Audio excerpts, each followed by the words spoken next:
ആശ്രമങ്ങൾ എന്ന് പറഞ്ഞാൽ നമ്മുടെ മനസ്സിലേക്ക് ആദ്യം ഓടി എത്തുന്ന ഏതെങ്കിലും സന്യാസിമാരുടെ ആശ്രമം അല്ലെ? പ്രത്യേകിച്ച് പണിയൊന്നുമില്ലാതെ സുഖിച്ചിരിക്കാൻ പറ്റുന്ന ഒരു സ്ഥലം എന്നാണ്. അങ്ങനെയല്ല, നല്ലതുപോലെ ശ്രമിക്കേണ്ട സ്ഥലമാണിത്. നല്ലതുപോലെ പരിശ്രമം ചെയ്യേണ്ട സ്ഥലമാണ്. ഒരു മിനിറ്റ് പോലും ചുമ്മാതിരിക്കാൻ പറ്റാത്ത ഒരു സ്ഥലമാണ് ശരിക്കും പറഞ്ഞാൽ ആശ്രമം. പക്ഷെ ഇവിടെ നമ്മളോട് പറഞ്ഞിരിക്കുന്നത് ചതുരാശ്രമങ്ങളെ പറ്റി. ബ്രഹ്മചര്യം, ഗാർഹസ്ഥ്യം, വാനപ്രസ്ഥം, സന്യാസം. ഇതിൽ ഗാർഹസ്ഥ്യത്തെ പറ്റിയാണ് ഇന്ന് പറയാൻ പറഞ്ഞിരിക്കുന്നത്. എന്തിനു വേണ്ടിയിട്ടാണ് ഇങ്ങനെയുള്ള ചതുരാശ്രമങ്ങൾ, ആശ്രമ വ്യവസ്ഥ നമുക്ക് തന്നിരിക്കുന്നത്? നമ്മുടെ ജീവിതത്തിൽ നമുക്ക് ബാല്യം, കൗമാരം, യൗവനം, വാർദ്ധക്യം ഇതുപോലെയുള്ള ഘട്ടങ്ങളുണ്ട്. അപ്പൊ അതുപോലെ തന്നെ ഒരു ഘട്ടം നമുക്ക് തന്നിരിക്കുകയാണ്. ഇതിലൂടെ നമ്മുടെ വ്യക്തിത്വ വികാസമാണ് ഉദ്ദേശിക്കുന്നത്. ശരിക്കും പറഞ്ഞാൽ ആത്മീയ ഉന്നതി, നമ്മളെ തന്നെ തിരിച്ചറിയുക, അത് ചില പ്രോസസ്സിൽ കൂടെ കൃത്യമായിട്ട് കടന്നു പോകും എന്നുള്ള തലത്തിലേക്ക് എത്തും. അതിനു വേണ്ടിയിട്ട് ഓരോ ഘട്ടത്തിലും നമ്മൾ എന്തെല്ലാം ചെയ്യണമെന്ന് ഇതിൽ കൃത്യമായിട്ട് ആചാര്യന്മാർ നമുക്ക് പറഞ്ഞു തന്നിരിക്കുന്നു. അതിനനുസരിച്ച് നമ്മൾ ഘട്ടം ഘട്ടമായിട്ട് മുന്നോട്ട് പോകുക. ഇതിൽ നിന്നും രക്ഷപ്പെടുവാൻ ആർക്കും സാധ്യമല്ല. ഈ കർമ്മം നമ്മൾ ചെയ്തേ പറ്റൂ. കാരണം എന്താണ്? ത്രിമൂർത്തികൾ പോലും കർമ്മത്തിൽ നിന്ന് അതീതരല്ല. ബ്രഹ്മാവ് എന്താ ചെയ്യുക? മുഴുവൻ സമയവും സൃഷ്ടി നടത്തിക്കൊണ്ടിരിക്കുകയാണ് അല്ലെ? വിഷ്ണു എന്താ ചെയ്യുക? എവിടെയൊക്കെയാണോ ധർമ്മത്തിന് ച്യുതി വരുന്നത് അപ്പോഴെല്ലാം അവിടെ വന്ന് ധർമ്മം പുനഃസ്ഥാപിക്കും, ദുഷ്ടന്മാരെ നശിപ്പിക്കും അല്ലെ, ശിഷ്ടന്മാരെ സംരക്ഷിക്കും. ഇങ്ങനെയുള്ള കാര്യങ്ങളൊക്കെ ചെയ്യുന്നുണ്ട്. മഹാദേവനോ തിരോഭവിപ്പിക്കുന്ന പരിപാടി ആ ഡിപ്പാർട്ട്മെന്റാണ് ഏറ്റെടുത്തിരിക്കുന്നത്. ചുരുക്കം പറഞ്ഞാല് ത്രിമൂർത്തികളും കർമ്മത്തിന് അതീതരല്ല. സഫലമായിട്ടുള്ള ഒരു ജീവിതം എങ്ങനെ നയിക്കാം എന്നവര് നമുക്ക് കാണിച്ചു തരികയാണ്. അപ്പൊ നമ്മളോട് പറയുകയാണ്, നമ്മൾ എന്ത് ചെയ്യണം? ഈ ആശ്രമ ഘട്ടങ്ങളിൽ ഓരോ ഘട്ടത്തിലും കൃത്യമായിട്ട് പറഞ്ഞിരിക്കുന്ന കാര്യങ്ങൾ ചെയ്യുക. ശങ്കരാചാര്യ പറയുകയാണ്, ഈ ശാസ്ത്ര ഗ്രന്ഥങ്ങളിൽ പറഞ്ഞിരിക്കുന്നതൊന്നുപോലും നമുക്ക് വിട്ടുകളയാനായിട്ടില്ല. അത്രമാത്രം പ്രാധാന്യമുള്ളതാണ്. വളരെ സ്നേഹത്തോടു കൂടി ഈ ആശ്രമങ്ങൾ നമുക്ക് കൃത്യമായിട്ട് കാര്യങ്ങൾ പറഞ്ഞു തരുന്നു. അപ്പൊ അതില് ആദ്യത്തേതാണ് ബ്രഹ്മചര്യം. ഈ ബ്രഹ്മചര്യത്തില് പ്രധാനമായിട്ടും ചതുർവിധ പുരുഷാർത്ഥങ്ങളിലെ ധർമ്മം എന്നുള്ളതാണ് കൂടുതലായിട്ട് അഭ്യസിക്കുന്നത്. എങ്ങനെ ധർമ്മിഷ്ഠനായിട്ട് ജീവിക്കാം, എങ്ങനെ ധർമ്മ കാര്യങ്ങൾ ചെയ്യാം, ധർമ്മം എന്താണ്, ഇതാണ് പഠിക്കുന്നത്. ഇത് എത്ര കാലം വരെ വേണം? മൂക്കിൽ പഞ്ഞു വെക്കുന്നത് വരെ നമുക്ക് വേണ്ട കാര്യമാണ്. ധർമ്മം എന്താണ്, എന്തൊക്കെ എങ്ങനെ ധർമ്മിഷ്ഠനായിട്ട് ജീവിക്കാം, ഇതെവിടെയാണ് പഠിക്കുക? ഈ ബ്രഹ്മചാരി ആയിരിക്കുമ്പോഴാണ് പഠിക്കുക. ആ സമയത്ത് പൊതുവെ അടുത്ത ചതുർവിധ പുരുഷാർത്ഥങ്ങളിൽ അടുത്ത എന്താണ്? ഏതാണ്? ധർമ്മം, അർത്ഥം. അർത്ഥവും കാമവും പൊതുവെ നമ്മുടെ ആചാര്യന്മാര് ബ്രഹ്മചര്യത്തിൽ പറയുന്നില്ല. എന്ന് വെച്ചാൽ എന്താണ്? ഈ വിദ്യാഭ്യാസ കാലഘട്ടത്തിൽ പോയി സമ്പാദിക്കുക, എന്നിട്ട് ആ സമ്പാദ്യം ഉപയോഗിച്ച് ധാരാളം ആഗ്രഹങ്ങളെ, കാമനകളൊക്കെ പൂർത്തീകരിക്കുക, ഇത് പറയുന്നില്ല. പക്ഷെ ഇന്നത്തെ കാലഘട്ടത്തിൽ സ്മൃതി ആയതുകൊണ്ട് നമുക്ക് വേണമെങ്കിൽ കുറെ മാറ്റങ്ങളൊക്കെ വരുത്താം. കാരണം അന്ന് വേണമെങ്കിൽ ഒരു 5-6 വയസ്സൊക്കെ ആകുമ്പോൾ വിദ്യാഭ്യാസത്തിനായിട്ട് പോയി ഒരു 10 വർഷം ഗുരുകുലത്തിൽ നിന്നു എന്ന് വെക്കുക. അപ്പൊ ആ 10 വർഷത്തിനുള്ളിൽ 15 വയസ്സൊക്കെ ആകുമ്പോൾ തിരികെ വരും.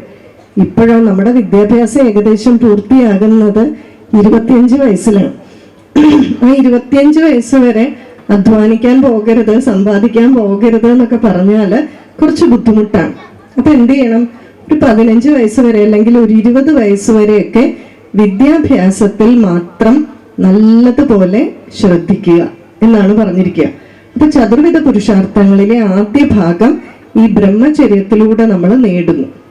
അത് കഴിഞ്ഞിട്ടാണ് നമ്മളുടെ ഇന്നത്തെ വിഷയമായിട്ടുള്ള ഗാർഹസ്ഥ്യ ജീവിതം. പിന്നീട് എത്ര വർഷം വേണം? നമ്മളിപ്പോ 25 വർഷം എടുത്തു. 25 മതിയോ? പോരല്ലേ? അപ്പോ ശരിക്ക് പണ്ട് കാലത്ത് ആചാര്യന്മാര് പറഞ്ഞത് പിന്നീട് ഒരു 25 വർഷം, അതോടുകൂടി നമ്മുടെ ഗൃഹസ്ഥാശ്രമം തീർക്കണം. പിന്നെ വാനപ്രസ്ഥം എന്നാണ്. ഇന്ന് കാലാവസ്ഥയും ഇതൊക്കെ മാറിയതുകൊണ്ടും വിവാഹമൊക്കെ താമസിച്ച് നടക്കുന്നതുകൊണ്ടൊക്കെ നമുക്ക് വേണമെങ്കിൽ ഒരു 15 വർഷം കൂടെ കൂട്ടാം. അപ്പോൾ ഒരു 65 വർഷം. 65 വയസ്സിനുള്ളിൽ എന്ത് ചെയ്യണം? അർത്ഥവും കാമവും. ഒരു ഗൃഹസ്ഥാശ്രമി എന്ന് പറയുമ്പോൾ ശരിക്കു പറഞ്ഞാല് ഗൃഹത്തിൽ ജീവിക്കുന്നവനെ ഗൃഹസ്ഥാശ്രമി എന്ന് പറയാം. നമ്മുടെ വീട്ടിലുള്ള പല്ലി, പാറ്റ, പുഴു എല്ലാം ഗൃഹസ്ഥാശ്രമിയാണ് അല്ലെ, ഗൃഹത്തിലാണ് താമസിക്കുന്നത്. എന്നാൽ നമ്മളിവിടെ ഒരു ബ്രഹ്മചര്യം അല്ലെങ്കിൽ വിദ്യാഭ്യാസം ഒക്കെ കഴിഞ്ഞതിന് ശേഷം ഗൃഹത്തിലേക്ക് തിരിച്ചു വന്ന് വിവാഹിതനായിട്ടുള്ള ഒരാളുടെ കാര്യം, വിവാഹിതയായിട്ടുള്ള ഒരാളുടെ കാര്യം, അതാണ് നമ്മൾ ഗൃഹസ്ഥാശ്രമത്തിലേക്ക് അവർ പ്രവേശിച്ചു എന്നുള്ളത് കൊണ്ട് നമ്മൾ ഇവിടെ ഉദ്ദേശിക്കുന്നത്. അപ്പൊ അവരെന്ത് ചെയ്യണം? ഈ കുടുംബം നടത്തിക്കൊണ്ടു പോകാൻ വേണ്ടിയിട്ട് കർമ്മം ചെയ്യണം, അധ്വാനിക്കണം. അതിനുശേഷം ആ കിട്ടുന്ന ധനം കൊണ്ട് എന്ത് ചെയ്യണം? തൻ്റെ ആഗ്രഹങ്ങളൊക്കെ സാധിക്കാം. അതോടൊപ്പം സമൂഹത്തിന് ഉപകാരമായിട്ടുള്ള പ്രവൃത്തികളിൽ ഏർപ്പെടണം. തൻ്റെ ശരീരം സമൂഹത്തിന് പ്രയോജനം ചെയ്യുന്ന കാര്യങ്ങൾക്കായിട്ട് ആ ശരീരം ഒന്ന് അനങ്ങാൻ നമുക്ക് തോന്നണം. ഇതാണ് ഏറ്റവും പ്രധാനമായിട്ടുള്ള കാര്യം. അപ്പൊ ഗൃഹസ്ഥാശ്രമം എത്തുമ്പോഴേക്കും ചതുർവിധ പുരുഷാർത്ഥങ്ങളിലെ 3 കാര്യങ്ങൾ നമ്മൾ നേടിയെടുക്കും. പിന്നീടുള്ള വാനപ്രസ്ഥവും സന്യാസവും കൊണ്ട് നമ്മൾ എന്തിനായിട്ട് ശ്രമിക്കണം? മോക്ഷത്തിനായിട്ട് ശ്രമിക്കണം എന്നാണ് പറഞ്ഞിരിക്കുന്നത്. ഇവിടെ ഈ ചതുരാശ്രമങ്ങളുടെയും മാതാവ് എന്ന് പറയുന്നത് ഗൃഹസ്ഥാശ്രമമാണ്. വേദത്തില് 80% ഗൃഹസ്ഥാശ്രമ ധർമ്മത്തെ പറ്റിയാണ് പറഞ്ഞിരിക്കുന്നത്. അപ്പൊ തന്നെ നമുക്ക് ഇത് എത്രമാത്രം പ്രാധാന്യമുള്ളതാണ് എന്ന് മനസ്സിലാക്കാൻ സാധിക്കും. അപ്പൊ ആ ഗൃഹസ്ഥാശ്രമ ധർമ്മത്തില് ആചാര്യന്മാര് പ്രധാനമായിട്ടും ചില കാര്യങ്ങൾ ചെയ്യാൻ നമ്മളോട് പറഞ്ഞിട്ടുണ്ട്. കർമ്മങ്ങൾ. ഈ കർമ്മങ്ങൾ, വേദത്തില് കർമ്മങ്ങൾ എന്ന് പറഞ്ഞാൽ ഉദ്ദേശിക്കുന്നത് നിത്യ നൈമിത്തിക കർമ്മങ്ങൾ.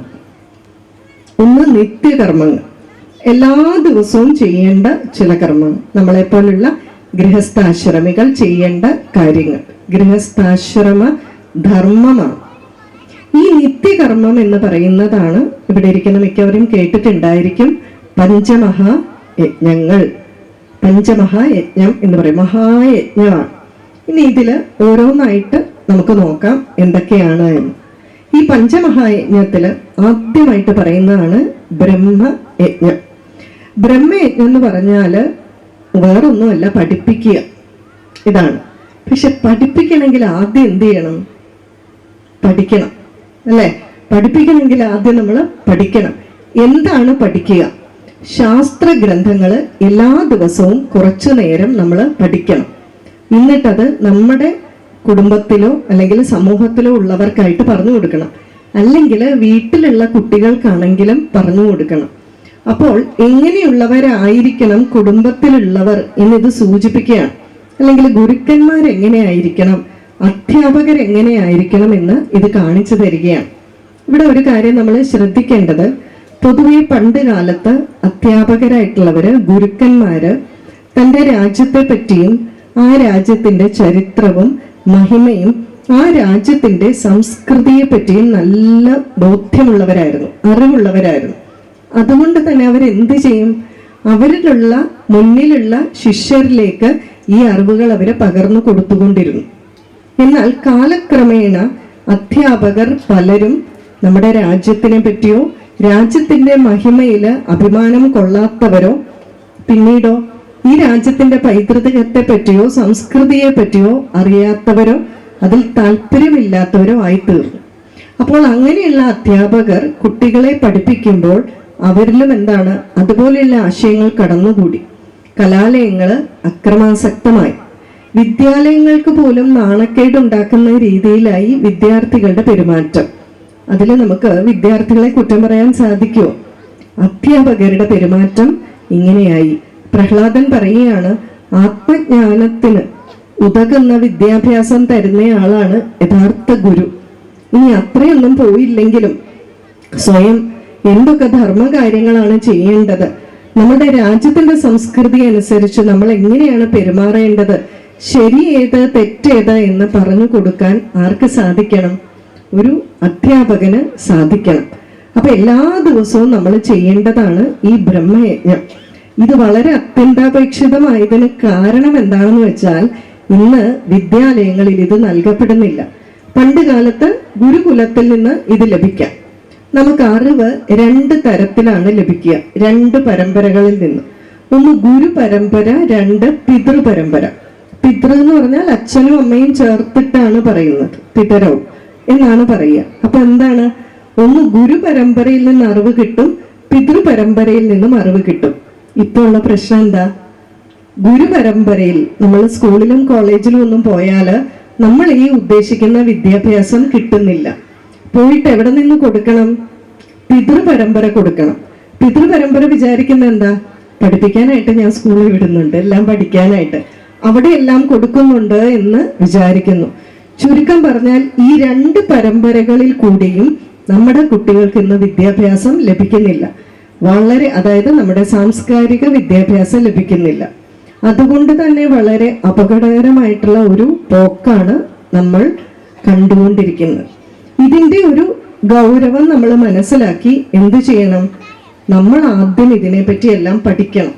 ഇപ്പൊ ഇത്രയും അമ്മമാരും പുരുഷന്മാരായിട്ടുള്ളവരൊക്കെ വന്നിരിക്കുമ്പോൾ വളരെയധികം സന്തോഷമുണ്ട്. ഇപ്പൊ എന്റെ വാക്കുകൾ കേൾക്കുക എന്നുള്ളതല്ല, ഇപ്പൊ ഞാൻ പറയുന്നതെന്ന് വെച്ചാല് ഇത് ഞാൻ എൻ്റെ ബ്രെയിനിൽ, എൻ്റെ തലച്ചോറിൽ പെട്ടെന്ന് പൊട്ടിമുളച്ചുണ്ടായ അറിവുകളൊന്നുമല്ല. ഇത് പരമ്പരയാ ഗുരുക്കന്മാര് പറഞ്ഞത് അടുത്ത തലമുറകളിലേക്ക് നമ്മൾ പകരുന്നു എന്ന് മാത്രം. ഒരിക്കല് ഞാൻ ചിദാനന്ദപുരി സ്വാമിജിയെ വിളിച്ചപ്പോൾ ഞാൻ പറഞ്ഞു, സ്വാമിജി ഇന്ന വിഷയത്തിലൊരു പ്രഭാഷണമുണ്ട്, സ്വാമിജി പറഞ്ഞു നോക്കിയാണ് ഞാൻ കുറേ പറയുന്നത് കേട്ടോ എന്ന് പറഞ്ഞു. സ്വാമിജി പറഞ്ഞു, പിന്നെ ഇത് മുഴുവൻ എൻ്റെ സ്വന്തമല്ലേ, ഞാനല്ലേ ഇത് മുഴുവൻ കസ്റ്റഡിയിൽ വെച്ചിരിക്കുന്നത്. എടോ, ഇതൊക്കെ എൻ്റെ ഗുരുക്കന്മാർ എനിക്ക് പഠിപ്പിച്ചു തന്നതാണ്, ഇത് ആർക്കും കുത്തകയല്ല, ഇതിന് പേറ്റന്റ് ഒന്നുമില്ല, ഇതെല്ലാവർക്കും എല്ലാവരിലേക്കും എത്തിക്കുക എന്നുള്ളത്. അപ്പോൾ നമ്മൾ ആദ്യമേ ചെയ്യേണ്ടത് ഈ അറിവുകൾ നമ്മൾ സമ്പാദിച്ചാൽ മാത്രമേ നമ്മുടെ തലമുറകളിലേക്ക് പകർന്നു കൊടുക്കാൻ സാധിക്കൂ. മാത്രമല്ല, ഋഷിമാരോട് നമുക്കൊരു കടമുണ്ട്. സാധാരണ പറയുന്നത് നമ്മൾ ജനിച്ചു വീണ് കഴിഞ്ഞാൽ 3 കടങ്ങൾ നമുക്കുണ്ട്. ഋണം എന്ന് പറഞ്ഞാൽ എന്താ? കടന്ന് പറഞ്ഞാൽ ആരിൽ നിന്നെങ്കിലും എന്തെങ്കിലും ഒരു സേവനം സ്വീകരിച്ചാൽ അതിൽ നിന്നുണ്ടാകുന്ന ഒരു ബാധ്യത. ശരിയല്ലേ? നമ്മൾ ആരിൽ നിന്ന് എന്തെങ്കിലും ഒരു സേവനം എന്തെങ്കിലും സ്വീകരിച്ചാൽ നമുക്കുണ്ടാകുന്ന ബാധ്യതയാണ് ഋണം അല്ലെങ്കിൽ കടം. ഇപ്പൊ പറയുകയാണ് ആചാര്യന്മാര്, നമ്മൾ ജനിച്ചു കഴിഞ്ഞാൽ നമുക്ക് പ്രധാനമായിട്ടും 3 കടങ്ങളുണ്ട്. അതിൽ ആദ്യത്തെ കടം ഈശ്വരനോടാണ്. ഈശ്വരന്റെ ഒരു സങ്കല്പം ഇല്ലെങ്കിൽ നമുക്ക് ഈ ശരീരം എടുക്കാൻ സാധിക്കുമോ? ഈശ്വരനോടൊരു കടമുണ്ട്. കടമെല്ലാം വീട്ടാനുള്ളതാണ്, വെച്ചോണ്ടിരിക്കാനുള്ളതല്ല, അല്ലെ? ഇതെങ്ങനെ വീട്ടും? ഈശ്വരൻ സങ്കല്പിച്ചിരിക്കുന്നത് പോലെ ധാർമ്മികമായിട്ട് സഞ്ചരിക്കുക, ധാർമ്മിക കാര്യങ്ങൾ ചെയ്യുക, സമൂഹത്തിന് ഉതകുന്ന രീതിയിൽ നല്ല പ്രവൃത്തികൾ ചെയ്യുക, ഈ രീതിയിലൊക്കെ ഇതുപോലുള്ള അറിവുകൾ പങ്കുവയ്ക്കുക. ഇതൊക്കെയാണ് നമുക്ക് ചെയ്യാൻ പറ്റുന്ന ഒരു പ്രവൃത്തികൾ. അങ്ങനെ ഈശ്വരനോടുള്ള കടം കുറെയൊക്കെ വീട്ടാൻ നോക്കാം. എന്നാൽ അടുത്തത് ഇവിടെ പറയേണ്ടതാണ്. ഇപ്പൊ ഞാൻ ബ്രഹ്മയജ്ഞല്ലേ പറയുക, അവിടെ പറയേണ്ടതാണ് ഋഷിമാരോടുള്ള ഒരു ഋണമുണ്ട്. ഋഷിമാരോടുള്ള ഋണം എന്തുകൊണ്ടാണ് നമുക്ക് ഈ ഋഷിമാരോട് ഋണം വരുന്നത്? അതിന് കാരണം എന്താന്ന് വെച്ചാൽ മുമ്പ് പറഞ്ഞു, എത്രയോ കാലങ്ങൾ കൊണ്ട് ഗവേഷണം നടത്തി പരിശീലനം ഒക്കെ ചെയ്ത് അവര് ധാരാളം അറിവുകൾ നമുക്ക് ഇങ്ങനെ ക്യാപ്സൂൾ പരുവത്തിൽ തന്നിരിക്കുകയാണ്. അപ്പൊ ശരിക്കും പറഞ്ഞാല് അവരോടൊരു കടപ്പാടില്ലേ നമുക്ക്? ഇത്രമാത്രം അറിവുകൾ നമുക്ക് തന്നിരിക്കുകയാണ്. അപ്പൊ എന്ത് ചെയ്യണം? അവരോടുള്ള ഈ കടം വീട്ടണം.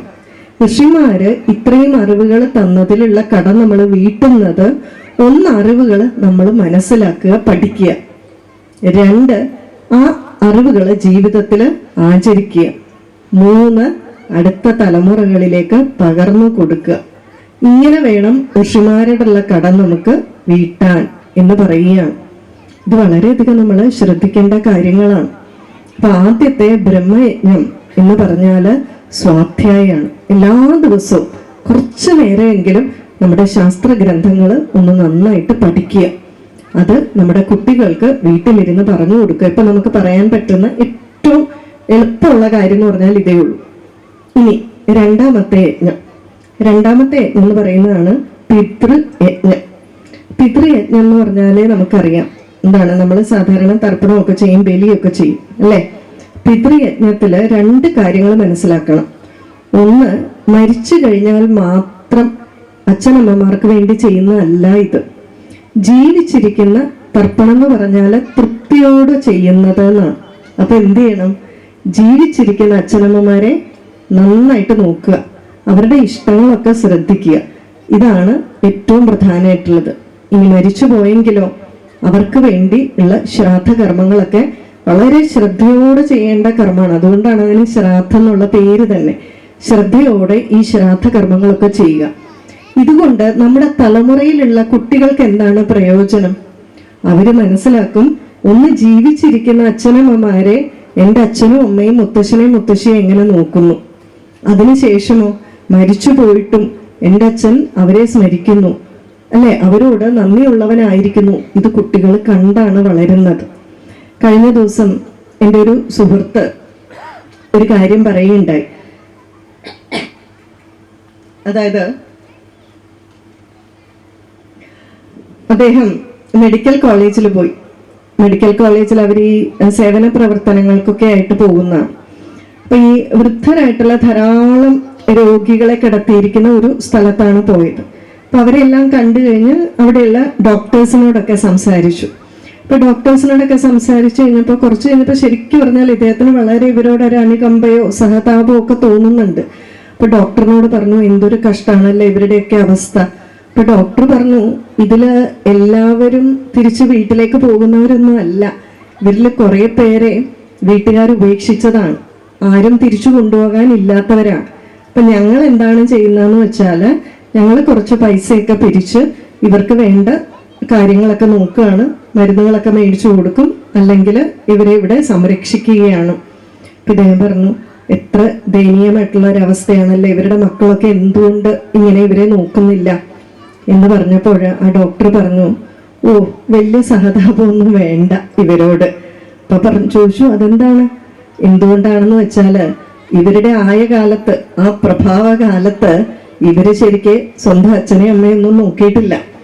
മാത്രമല്ല ഇവരിൽ പലരുടെയും, എല്ലാവരുടെയും അല്ല, പക്ഷെ ഇവരിൽ പലരുടെയും മക്കളോടുള്ള പെരുമാറ്റവും അധികാരത്തിന്റെയും ധാർഷ്ട്യത്തിന്റെ രീതിയിലായിരുന്നു. മാത്രമല്ല ഇവരും ഇവരുടെ അച്ഛനെയും അമ്മയും ഒന്നും നല്ല രീതിയിൽ നോക്കിയിട്ടില്ല. അച്ഛനെ അമ്മയെ പറ്റി ബഹുമാന പുരസരമായിട്ട് പല സംസാരങ്ങൾ പോലും ഉണ്ടായിട്ടില്ല. ചുരുക്കം പറഞ്ഞാല് കയ്യിലിരിപ്പ് കൊണ്ട് തന്നെയാണ്. പിന്നെ മക്കൾ ഇവരെ ഉപേക്ഷിച്ചു പോയില്ലെങ്കിൽ അത്ഭുതമുണ്ടോ എന്നാണ് ചോദിച്ചത്.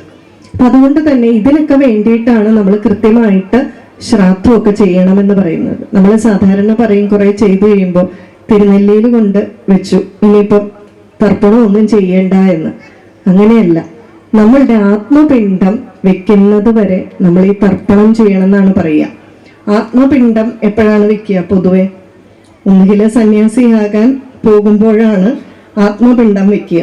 അപ്പോ അല്ലെങ്കിൽ നമ്മൾ മരിക്കണം, അത്രയും കാലം ആത്മപിണ്ഡം മരിച്ചു കഴിയുമ്പോൾ വെക്കില്ല, അല്ലെങ്കിൽ അത്രയും കാലം നമ്മൾ ഈ തർപ്പണം നിർബന്ധമായിട്ടും ചെയ്തിരിക്കണം. വളരെയധികം ശ്രദ്ധിക്കേണ്ട കാര്യമാണ്. അപ്പൊ ആ കുട്ടികൾ ഇതെല്ലാം കണ്ടാണ് കൃത്യമായിട്ട് വളരുന്നത്. ഇവിടെ ഒരു ഋണം കൂടി വരുന്നുണ്ട്. 3 ഋണം ഉണ്ടെന്ന് പറഞ്ഞു. 1 ഈശ്വരനോടുള്ള ഋണം, 2 ഋഷിമാരോടുള്ള ഋണം, ഇവിടെ ഒരു കടം കൂടി നമുക്ക് വരുന്നുണ്ട്. ലാസ്റ്റ് 3ാമത്തെ ഋണം പിതൃ ഋണം, അച്ഛനമ്മമാരോടുള്ള ഒരു കടം. ഇത് നമുക്ക് എങ്ങനെയാണ് വീട്ടുക? ദശരഥ മഹാരാജാവിന്റെ ഒരു കാര്യം എടുത്താൽ നോക്കാം. സാധാരണ നമ്മൾ കുട്ടികളെ എന്താ പറയുക? പുത്രൻ പുത്രി എന്നൊക്കെയാണ് പറയുക, അല്ലെ? അപ്പൊ എന്താണ്? പുമ്മെന്ന നരകത്തിൽ നിന്നും ത്രാണനം ചെയ്യിക്കുന്നവൻ പുത്രൻ, ത്രാണനം ചെയ്യിക്കുന്നവൾ പുത്രി. ഇത്രയും വ്യത്യാസമുള്ളൂ. അതുകൊണ്ട് തന്നെ ബലി ചെയ്യാനുള്ള അവകാശം പുത്രനും പുത്രിക്കും തുല്യമാണ്. അവിടെ യാതൊരു വ്യത്യാസവും ഇല്ല. അല്ലെങ്കിൽ പുത്രി എന്ന് പറയില്ല, പുമ്മെന്നുള്ള നരകത്തിൽ നിന്നും ത്രാണനം ചെയ്യിക്കുന്നവൾ എന്ന് തന്നെ പറഞ്ഞിട്ടുണ്ട്. അപ്പൊ ബലികർമ്മങ്ങളില് പുത്രനും പുത്രിക്കും തുല്യ അവകാശമാണ്. എന്നാൽ നമ്മുടെ ആചാര്യന്മാര് പറയുന്നു, ഇതിനു വേണ്ടി മാത്രമല്ല പുത്രനെയും പുത്രിയെയും ആഗ്രഹിക്കുന്നത്. പിതാവ് തൻ്റെ ആത്മീയ ഉന്നതിക്കു കൂടി വേണ്ടിയിട്ടാണ് മക്കളെ ആഗ്രഹിക്കുന്നത്. ദശരഥ മഹാരാജാവ് പുത്രനുണ്ടായി കഴിഞ്ഞപ്പോൾ ധാരാളം യാഗങ്ങളും യജ്ഞങ്ങളും എല്ലാം ചെയ്തു എന്ന് പറയുകയാണ്. ഈ യാഗങ്ങളും യജ്ഞങ്ങളും എല്ലാം ചെയ്തപ്പോൾ അദ്ദേഹം നിഷ്കർഷിച്ചിരുന്നു തൻ്റെ കുട്ടികൾ ഇതിലെല്ലാം പങ്കെടുക്കുന്നുണ്ട്. അത് കഴിഞ്ഞ് തൻ്റെ കുട്ടികൾക്ക് പരമ്പരാഗതമായിട്ടുള്ളതും നമ്മുടെ സംസ്കാരം അനുസരിച്ചുള്ള അറിവ് കിട്ടാൻ വേണ്ടി ഗുരുകുലത്തിലേക്ക് അയച്ചു. അദ്ദേഹം ഒരിക്കലും സ്വാർത്ഥനായിരുന്നില്ല. എല്ലാ കാലത്തും തൻ്റെ ആത്മീയ ഉന്നതിക്ക് സഹായകരമായി നിൽക്കുന്നവരായിരിക്കണം തൻ്റെ പുത്രന്മാരെന്നാണ് അദ്ദേഹം ആഗ്രഹിച്ചത്. ശരിക്ക് പുത്രന്മാരുടെയും പുത്രിമാരുടെയും ഒരു ധർമ്മവും ഇതാണ്. ഇത് തന്നെ വസിഷ്ഠ മഹർഷി ഒരവസരത്തിൽ ദശരഥ മഹാരാജാവിനോട് പറയുന്നുണ്ട്. ഒരിക്കൽ അദ്ദേഹം പറയുകയാണ്, മഹാരാജാവേ, ഇനി അങ്ങ് എന്തെങ്കിലും പാപമോ തെറ്റോ ചെയ്തിട്ടുണ്ടെങ്കിൽ ശ്രീരാമൻ ചെയ്ത സത്പ്രവർത്തികൾ കൊണ്ട് അവയെല്ലാം ഇല്ലാതായിരിക്കുന്നു. ശ്രീരാമൻ എന്ത് സത്പ്രവൃത്തിയാ ചെയ്തത്? യാഗരക്ഷ ചെയ്തു, മുനിമാരെ സംരക്ഷിച്ചു, അസുരന്മാരെയൊക്കെ കൊന്നു. അതായത് എന്താണ്? മക്കള് നല്ല സത്പ്രവർത്തികൾ ചെയ്താൽ അച്ഛൻ്റെ പോലും പാപം, അച്ഛൻ ചെയ്തിരിക്കുന്ന തെറ്റുപോലും ഇല്ലാതാക്കാൻ സാധിക്കുമെന്ന്. അപ്പോൾ ആ പിതൃ എറിണം അതുപോലെ വീടും. ഇവിടെ പറയുന്നത് സാധാരണ അച്ഛനമ്മമാർക്ക് മക്കളോടുള്ളത് കടമയാണ്. ഇപ്പോഴല്ലേ നമുക്കതുണ്ടാകത്തുള്ളൂ. മക്കളോടുള്ളത് കടമയാണ്. മക്കൾക്ക് അച്ഛനോടുള്ളത് അമ്മയോടുള്ളത് കടമാണ്. ഇത് തമ്മിലുള്ള വ്യത്യാസം മനസ്സിലാക്കണം. പക്ഷെ അത് വീട്ടിൽ തീർക്കാൻ പറ്റുമോ? ഒരിക്കലും വീട്ടിൽ തീർക്കാൻ പറ്റുന്ന ഒരു കടമല്ല. പക്ഷെ ജീവിച്ചിരിക്കുന്നിടത്തോളം കാലം നമ്മൾ അവർക്ക് തൃപ്തിയായിട്ട് ഉള്ള കാര്യങ്ങൾ ചെയ്യുക. അപ്പൊ ഇതാണ് രണ്ടാമത്തെ യജ്ഞം. ആദ്യത്തേത് ബ്രഹ്മയജ്ഞം, രണ്ടാമത്തേത് പിതൃയജ്ഞം. ഇനി മൂന്നാമത്തേതാണ് ദേവയജ്ഞം. ദേവയജ്ഞം എന്ന് പറഞ്ഞാൽ പലതരത്തിൽ വരാം. ഒന്ന്, ക്ഷേത്രങ്ങളിലേക്കൊക്കെ പോവുക, ശരിക്ക് പൂജകളൊക്കെ ചെയ്യുക, അല്ലെങ്കിൽ വീട്ടിൽ വിളക്ക് കത്തിക്കുക. ഇതെല്ലാം ദേവയജ്ഞത്തിൽ പെടുന്നതാണ്. പണ്ടൊക്കെ എന്താണ് ചെയ്തിരുന്നു എന്ന് വെച്ചാൽ വീട്ടില് 2 നേരവും അഗ്നിഹോത്രം ചെയ്യുമായിരുന്നു. ഇന്ന് ആ അഗ്നിഹോത്രത്തിന്റെ സ്ഥാനത്താണ് നമ്മൾ വീട്ടില് വിളക്ക് കത്തിക്കുന്നത്. അല്ലെങ്കിൽ പറ്റുന്നത് പോലെ ക്ഷേത്രങ്ങളിൽ പോവുക. ഇത് നമ്മൾ പറയുന്നത് നിത്യകർമ്മം എന്നാണ്. അപ്പൊ എന്ത് ചെയ്യണം? ഒന്നുകിൽ എല്ലാ ദിവസവും ക്ഷേത്രത്തിൽ പോവുക, അല്ലെങ്കിലും നല്ല അതിന് നിത്യകർമ്മത്തിൽ പെടുന്നതാണ് എന്ത്? വീട്ടില് വിളക്ക് കത്തിക്കുക. പക്ഷെ ഈ ക്ഷേത്രത്തിൽ പോകുന്നതൊക്കെ ഇന്ന് വളരെയധികം പരിഹസിക്കപ്പെടുകയും പുച്ഛിക്കപ്പെടുകയും ചെയ്യുന്ന ഒരു കാലഘട്ടമാണ് ചില ഭാഗങ്ങളിൽ നിന്ന്. ഉദാഹരണത്തിന് കഴിഞ്ഞ സെപ്റ്റംബറിൽ നമ്മളുടെ ആദ്യത്തെ സോളാർ മിഷൻ നടത്തപ്പെട്ടു. അതായത് സതീഷ് ധവാൻ, ശ്രീഹരിക്കോട്ടയിലെ സതീഷ് ധവാൻ സ്പേസ് സെന്ററിൽ നിന്ന്, ശ്രീഹരിക്കോട്ട ആന്ധ്രയിലുള്ള നമ്മുടെ ആദിത്യ L1 വിക്ഷേപിച്ചു അല്ലെ.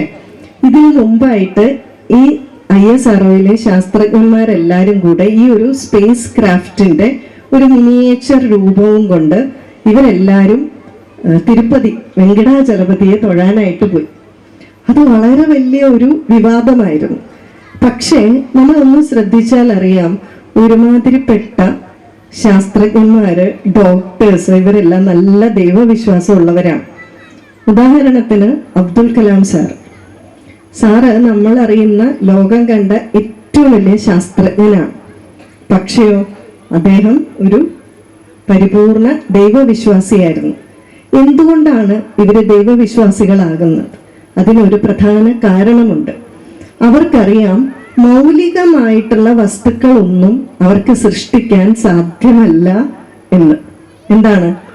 ഭൂമി, വായു, ജലം, ഓക്സിജൻ, ഹൈഡ്രജൻ, ഇതൊന്നും അവരെ കൊണ്ട് സൃഷ്ടിക്കാൻ സാധ്യമല്ല എന്നറിയാം. ഇതൊക്കെ കിട്ടിയാലോ, ഹൈഡ്രജനും ഓക്സിജനും കിട്ടിയാൽ അത് വെച്ച് പല അളവിൽ ചേർത്ത് എന്തെങ്കിലുമൊക്കെ ഉണ്ടാക്കാം. ഭൂമി ഉണ്ടാക്കാൻ പറ്റില്ല അല്ലെ, വായു ഉണ്ടാക്കാൻ പറ്റില്ല, ജലം, ഇതൊന്നും പറ്റില്ല. അപ്പൊ മൗലികമായിട്ടുള്ള വസ്തുക്കൾ കിട്ടിയാൽ അതിനെ അപഗ്രഥിക്കാനോ അത് വെച്ച് ചേർത്തോ എന്തെങ്കിലുമൊക്കെ ഉണ്ടാക്കാം എന്നല്ലാതെ മൗലികമായിട്ടുള്ള വസ്തുക്കൾ സൃഷ്ടിക്കാൻ സാധിക്കില്ല. അത് തങ്ങളുടെ കൈക്കുള്ളിലുള്ളതല്ല എന്ന് അവർക്കറിയാം. അതായത് അവരെങ്ങനെയാണ്? പ്രകൃതിയിലെ നിയമങ്ങൾക്ക് വിധേയരായിട്ട് മാത്രമേ അവർക്ക് നിൽക്കാൻ സാധിക്കൂ. നേരെ മറിച്ച് പ്രകൃതി എന്ന് പറയുന്നത് എന്താണ്? ഈശ്വരന്റെ പ്രത്യക്ഷീകരണത്തിന്റെ ഒരു ചെറിയ ഭാഗമാണ്, സമുദ്രത്തിലെ ഒരു തുള്ളി പോലെ. ഇതവർക്ക് നന്നായിട്ട് അറിയാം. അതുകൊണ്ടാണ് അവർ ക്ഷേത്രത്തിൽ പോകുന്നതും ഭഗവാനെ പ്രാർത്ഥിക്കുന്നതും ഒക്കെ. അപ്പോൾ ദൈവയജ്ഞം എന്ന് പറഞ്ഞാൽ ഇതുപോലെ നമ്മൾ ക്ഷേത്രത്തിൽ പോവുക, വേണ്ട രീതിയിൽ ഭഗവാനെയൊക്കെ ദർശിക്കുക, നമുക്കൊരു വിനയമൊക്കെ ഉണ്ടാവും, വീട്ടിൽ വിളക്കൊക്കെ കത്തിക്കുക. ഇനി അടുത്ത യജ്ഞമാണ് മനുഷ്യയജ്ഞം. അത് എല്ലാ ദിവസവും ചെയ്യേണ്ടതാണ് എന്ന് പറയുകയാണ്. എന്താണ്? അതിഥി പൂജനം. വളരെ എളുപ്പത്തിൽ പറഞ്ഞാൽ അതിഥി എന്ന് പറഞ്ഞാൽ എന്താണ്? ആ തിഥി നോക്കാതെ വരുന്നയാൾ, നേരത്തെ ഫോൺ വിളിച്ചൊന്നും പറഞ്ഞിട്ടല്ലാതെ നമ്മളുടെ വീട്ടിലേക്ക് വരുന്നയാൾ. പണ്ട് കാലത്ത് അതിഥിക്ക് സമയമുണ്ട്.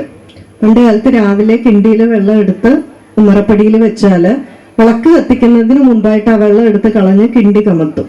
അതായത് സൂര്യോദയം മുതൽ സൂര്യാസ്തമയം വരെയാണ് അതിഥിക്കുള്ള സമയം.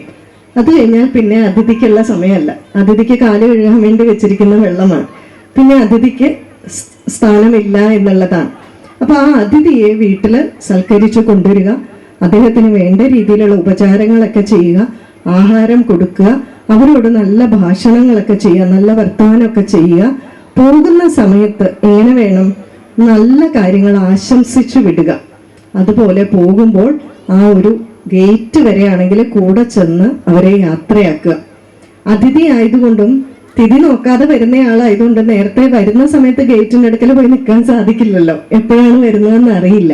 അതുകൊണ്ട് എന്ത് ചെയ്യണം? തിരിച്ചു പോകുമ്പോൾ നല്ല കാര്യങ്ങളൊക്കെ ആശംസിച്ച് നമ്മൾ അവരെ ഗേറ്റ് വരെ പോയി യാത്രയാക്കുക. അതുപോലെ ഗൃഹത്തിലേക്ക് സന്യാസിമാരൊക്കെ വരുമ്പോൾ അവരെ നല്ലതുപോലെ ഉപചരിച്ച് സ്വീകരിക്കുക. പണ്ട് കാലത്ത് സന്യാസിമാർ വരുന്നതിനായിട്ട് ഇങ്ങനെ നോക്കിയിരിക്കും. വീട്ടില് ഗ്രാമത്തിലൊക്കെ ഒരു സന്യാസി വന്നാൽ എല്ലാവർക്കും ആഗ്രഹമാണ് അവരവരുടെ വീട്ടിലേക്ക് കൂട്ടിക്കൊണ്ടു വരണമെന്ന്. എന്നിട്ട് വീട്ടിൽ വന്നാലോ ധർമ്മ കാര്യങ്ങളിലുള്ള സംശയങ്ങളൊക്കെ ചോദിക്കും. എന്തെങ്കിലും സംശയമൊക്കെ ഉണ്ടെങ്കിൽ ഇവരാണ് അതിന് കൃത്യമായിട്ട് മറുപടിയൊക്കെ കൊടുക്കുക. അതിന് പറയും സാധൂനാം ദർശനം പുണ്യം. ഈ സാധുക്കളെ നമ്മളൊന്ന് കാണുന്നത് തന്നെ പുണ്യമാണ്. കാരണം ഇത്രമാത്രം തപശക്തി ഉള്ളവരല്ലേ. അപ്പൊ അവരുടെ ഒരു നോട്ടത്തിൽ കൂടി തന്നെ ആ ഊർജം നമ്മളിലേക്ക് പ്രവഹിക്കും. പിന്നെയോ ആ സാധൂനാം ദർശനം പുണ്യം സ്പർശനം. അവരൊന്ന് നമ്മളെ സ്പർശിച്ചാലോ പാപനാശനം. അല്ലെ, അമൃതാനന്ദമയി അമ്മയൊക്കെ ഒന്ന് കണ്ടിട്ടില്ല, എങ്ങനെയാ നമ്മളെ അങ്ങ് കെട്ടിപ്പിടിക്കുകയാണ്. ആ അത്രമാത്രം ഊർജമാണ് നമ്മളിലേക്ക് പൊതുവെ വരിക. സാധാരണ ഭഗവാൻ ശ്രീ സത്യസായി ബാബ പറയും, അപരിചിതരായിട്ടുള്ളവരുടെ പാദങ്ങളിൽ വീഴരുത് എന്ന് പറയും. അതായത് വന്ദനം. ഇപ്പൊ ഈ ഒരു ശ്ലോകത്തിന്റെ ബാക്കി ഭാഗം നോക്കിയാല് സാധൂനാം ദർശനം പുണ്യം സ്പർശനം പാപനാശനം. പിന്നെ എന്താ അടുത്തത്? സംഭാഷണം, പാപവിമോചനം, കർമ്മവിമോചനം എന്നാണ്. പക്ഷെ അതെടുത്തത് പറയുന്നത് വന്ദനം. നമ്മളൊന്ന് നമസ്കരിച്ചാലോ മോക്ഷ സാധനം. പക്ഷെ ഭഗവാൻ ബാബ പറയുന്നത് അപരിചിതരെ എല്ലാവരെയും പോയി നമസ്കരിക്കരുത്. എന്തുകൊണ്ടാണെന്ന് വെച്ചാൽ എല്ലാവരുടെ ഉള്ളിലും ഒരു ചൈതന്യമുണ്ട്, ഊർജമുണ്ട്, അല്ലേ? അത് നല്ല പോസിറ്റീവ് ആകാം, നെഗറ്റീവ് ആകാം. നമ്മൾ അപരിചിതരായിട്ടുള്ള ഒരാളുടെ ഉള്ളിലുള്ള ചൈതന്യം നമുക്കറിയില്ല. അയാളുടെ പാദത്തില് സ്പർശിച്ചുകൊണ്ട് നമസ്കരിക്കുമ്പോൾ ഒരു പക്ഷേ നമ്മളിലുള്ള ചൈതന്യം നെഗറ്റീവ് എനർജി ആണെങ്കിൽ, അല്ലെങ്കിൽ അദ്ദേഹത്തിലെ നെഗറ്റീവ് എനർജി ആണെങ്കിൽ നമ്മളുടെ ആ ഒരു ഊർജം അയാളിലേക്ക് കടക്കാൻ സാധ്യതയുണ്ട്. അതുകൊണ്ടാണ് വളരെ സൂക്ഷിച്ച് എല്ലാവരുടെയും കാലിൽ വീണ് നമസ്കരിക്കരുത് എന്ന് ബാബ പറഞ്ഞത്. അതുപോലെ തന്നെ നമ്മളോട് സാധാരണ പറയാറുണ്ട്, ക്ഷേത്രത്തിനുള്ളിൽ വെച്ച് ഭഗവാനെ അല്ലാതെ വേറെ ആരും നമസ്കരിക്കാൻ പാടില്ല എന്ന്. കേട്ടിട്ടുണ്ടല്ലോ അല്ലെ? എന്തുകൊണ്ടാണ്? ക്ഷേത്രത്തിൽ പോയാൽ നമ്മൾ നമസ്കരിക്കുന്നുണ്ടെങ്കിൽ എന്ത് ഭാവനയോടുകൂടിയാണ് നമ്മൾ നമസ്കരിക്കുക? ഭഗവാന്റെ പാദത്തിൽ നമ്മൾ നമസ്കരിക്കുന്നു എന്നാണ്. ഭഗവാന്റെ പാദം തൊട്ട് നമസ്കരിച്ചാൽ സ്വാഭാവികമായിട്ടും, അല്ലെങ്കിൽ ആ പുണ്യഭൂമിക്ക് മുഴുവൻ ഒരു ചൈതന്യമുണ്ട്. അതിൽ തൊട്ട് നമസ്കരിച്ചു കഴിഞ്ഞാൽ ആ ചൈതന്യം നമ്മുടെ ശരീരത്തിലേക്ക് പ്രവേശിക്കും. വീണ്ടും അത് വേഗം ഒരു സാധാരണ മനുഷ്യനെ നമസ്കരിച്ചാൽ എന്ത് ചെയ്യും? ആ ഊർജം വേഗം അദ്ദേഹത്തിലേക്ക് മാറ്റപ്പെടും. അതുകൊണ്ട് നമ്മുടെ ആചാര്യന്മാര്, ഞാൻ എല്ലായ്പ്പോഴും പറയും, അപ്രസക്തമായിട്ടുള്ള ഒന്നും പറഞ്ഞിട്ടില്ല. അവരിങ്ങനെ ഇതിനൊക്കെ വളരെ ആഴത്തിലുള്ള അർത്ഥമുള്ളത് കൊണ്ടാണ് ഇങ്ങനെ ഓരോന്ന് പറഞ്ഞു തന്നിരിക്കുന്നത്. അപ്പൊ ഇതുപോലെയുള്ള സന്യാസി വര്യന്മാരെയൊക്കെ നമ്മളെ ഗൃഹത്തിൽ കൊണ്ടുവരിക, ആനയിക്കുക. അവരുടെ വാക്കുകൾ, അവരുടെ വായിൽ നിന്ന് വീഴുന്നത് എല്ലായ്പ്പോഴും സത്യമായിരിക്കും. അമൃതാനന്ദമയി അമ്മ പറയും, സന്യാസിമാർ അല്ലെങ്കിൽ ആചാര്യന്മാർ, യഥാർത്ഥ ആചാര്യന്മാർ അല്ലെങ്കിൽ യഥാർത്ഥ സന്യാസിമാർ സത്യമേ പറയൂ എന്ന് നമ്മൾ പറയേണ്ട ആവശ്യമില്ല. അവര് പറയുന്നു എന്ന് പറഞ്ഞാൽ മതി. എന്താണ്? അത് സത്യമായി ഭവിക്കും. പക്ഷെ എന്ത് വേണം? നമുക്കതിൽ വിശ്വാസം വേണം. വിശ്വാസം ഉണ്ടെങ്കിൽ നമ്മുടെ വിശ്വാസത്തിന് ഉതകുന്ന രീതിയിൽ അന്തരീക്ഷം മാറും. അപ്പൊ നമുക്കൊരു കാര്യത്തിൽ വിശ്വാസം ഉണ്ടെങ്കിൽ പിന്നെ ആ 100 കണക്കിന് നമ്മളെ വിശ്വസിപ്പിക്കുന്ന രീതിയിലുള്ള സാഹചര്യങ്ങൾ നമ്മുടെ ചുറ്റും ഉണ്ടാവും. നമുക്കൊരു കാര്യത്തിൽ വിശ്വാസം ഇല്ലെങ്കിലോ വിശ്വസിക്കാതിരിക്കാനുള്ള 100 കാരണങ്ങൾ നമ്മുടെ ചുറ്റും ഉണ്ടായിക്കൊണ്ടിരിക്കും. എൻ്റെ ജീവിതത്തിൽ തന്നെ ഉണ്ടായ ഒരു സംഭവം. ഞങ്ങള് കഴിഞ്ഞ വർഷം ചതുർധാമ യാത്രയ്ക്കായിട്ട് പോയി. ഒരു 10-44 പേരുണ്ട്.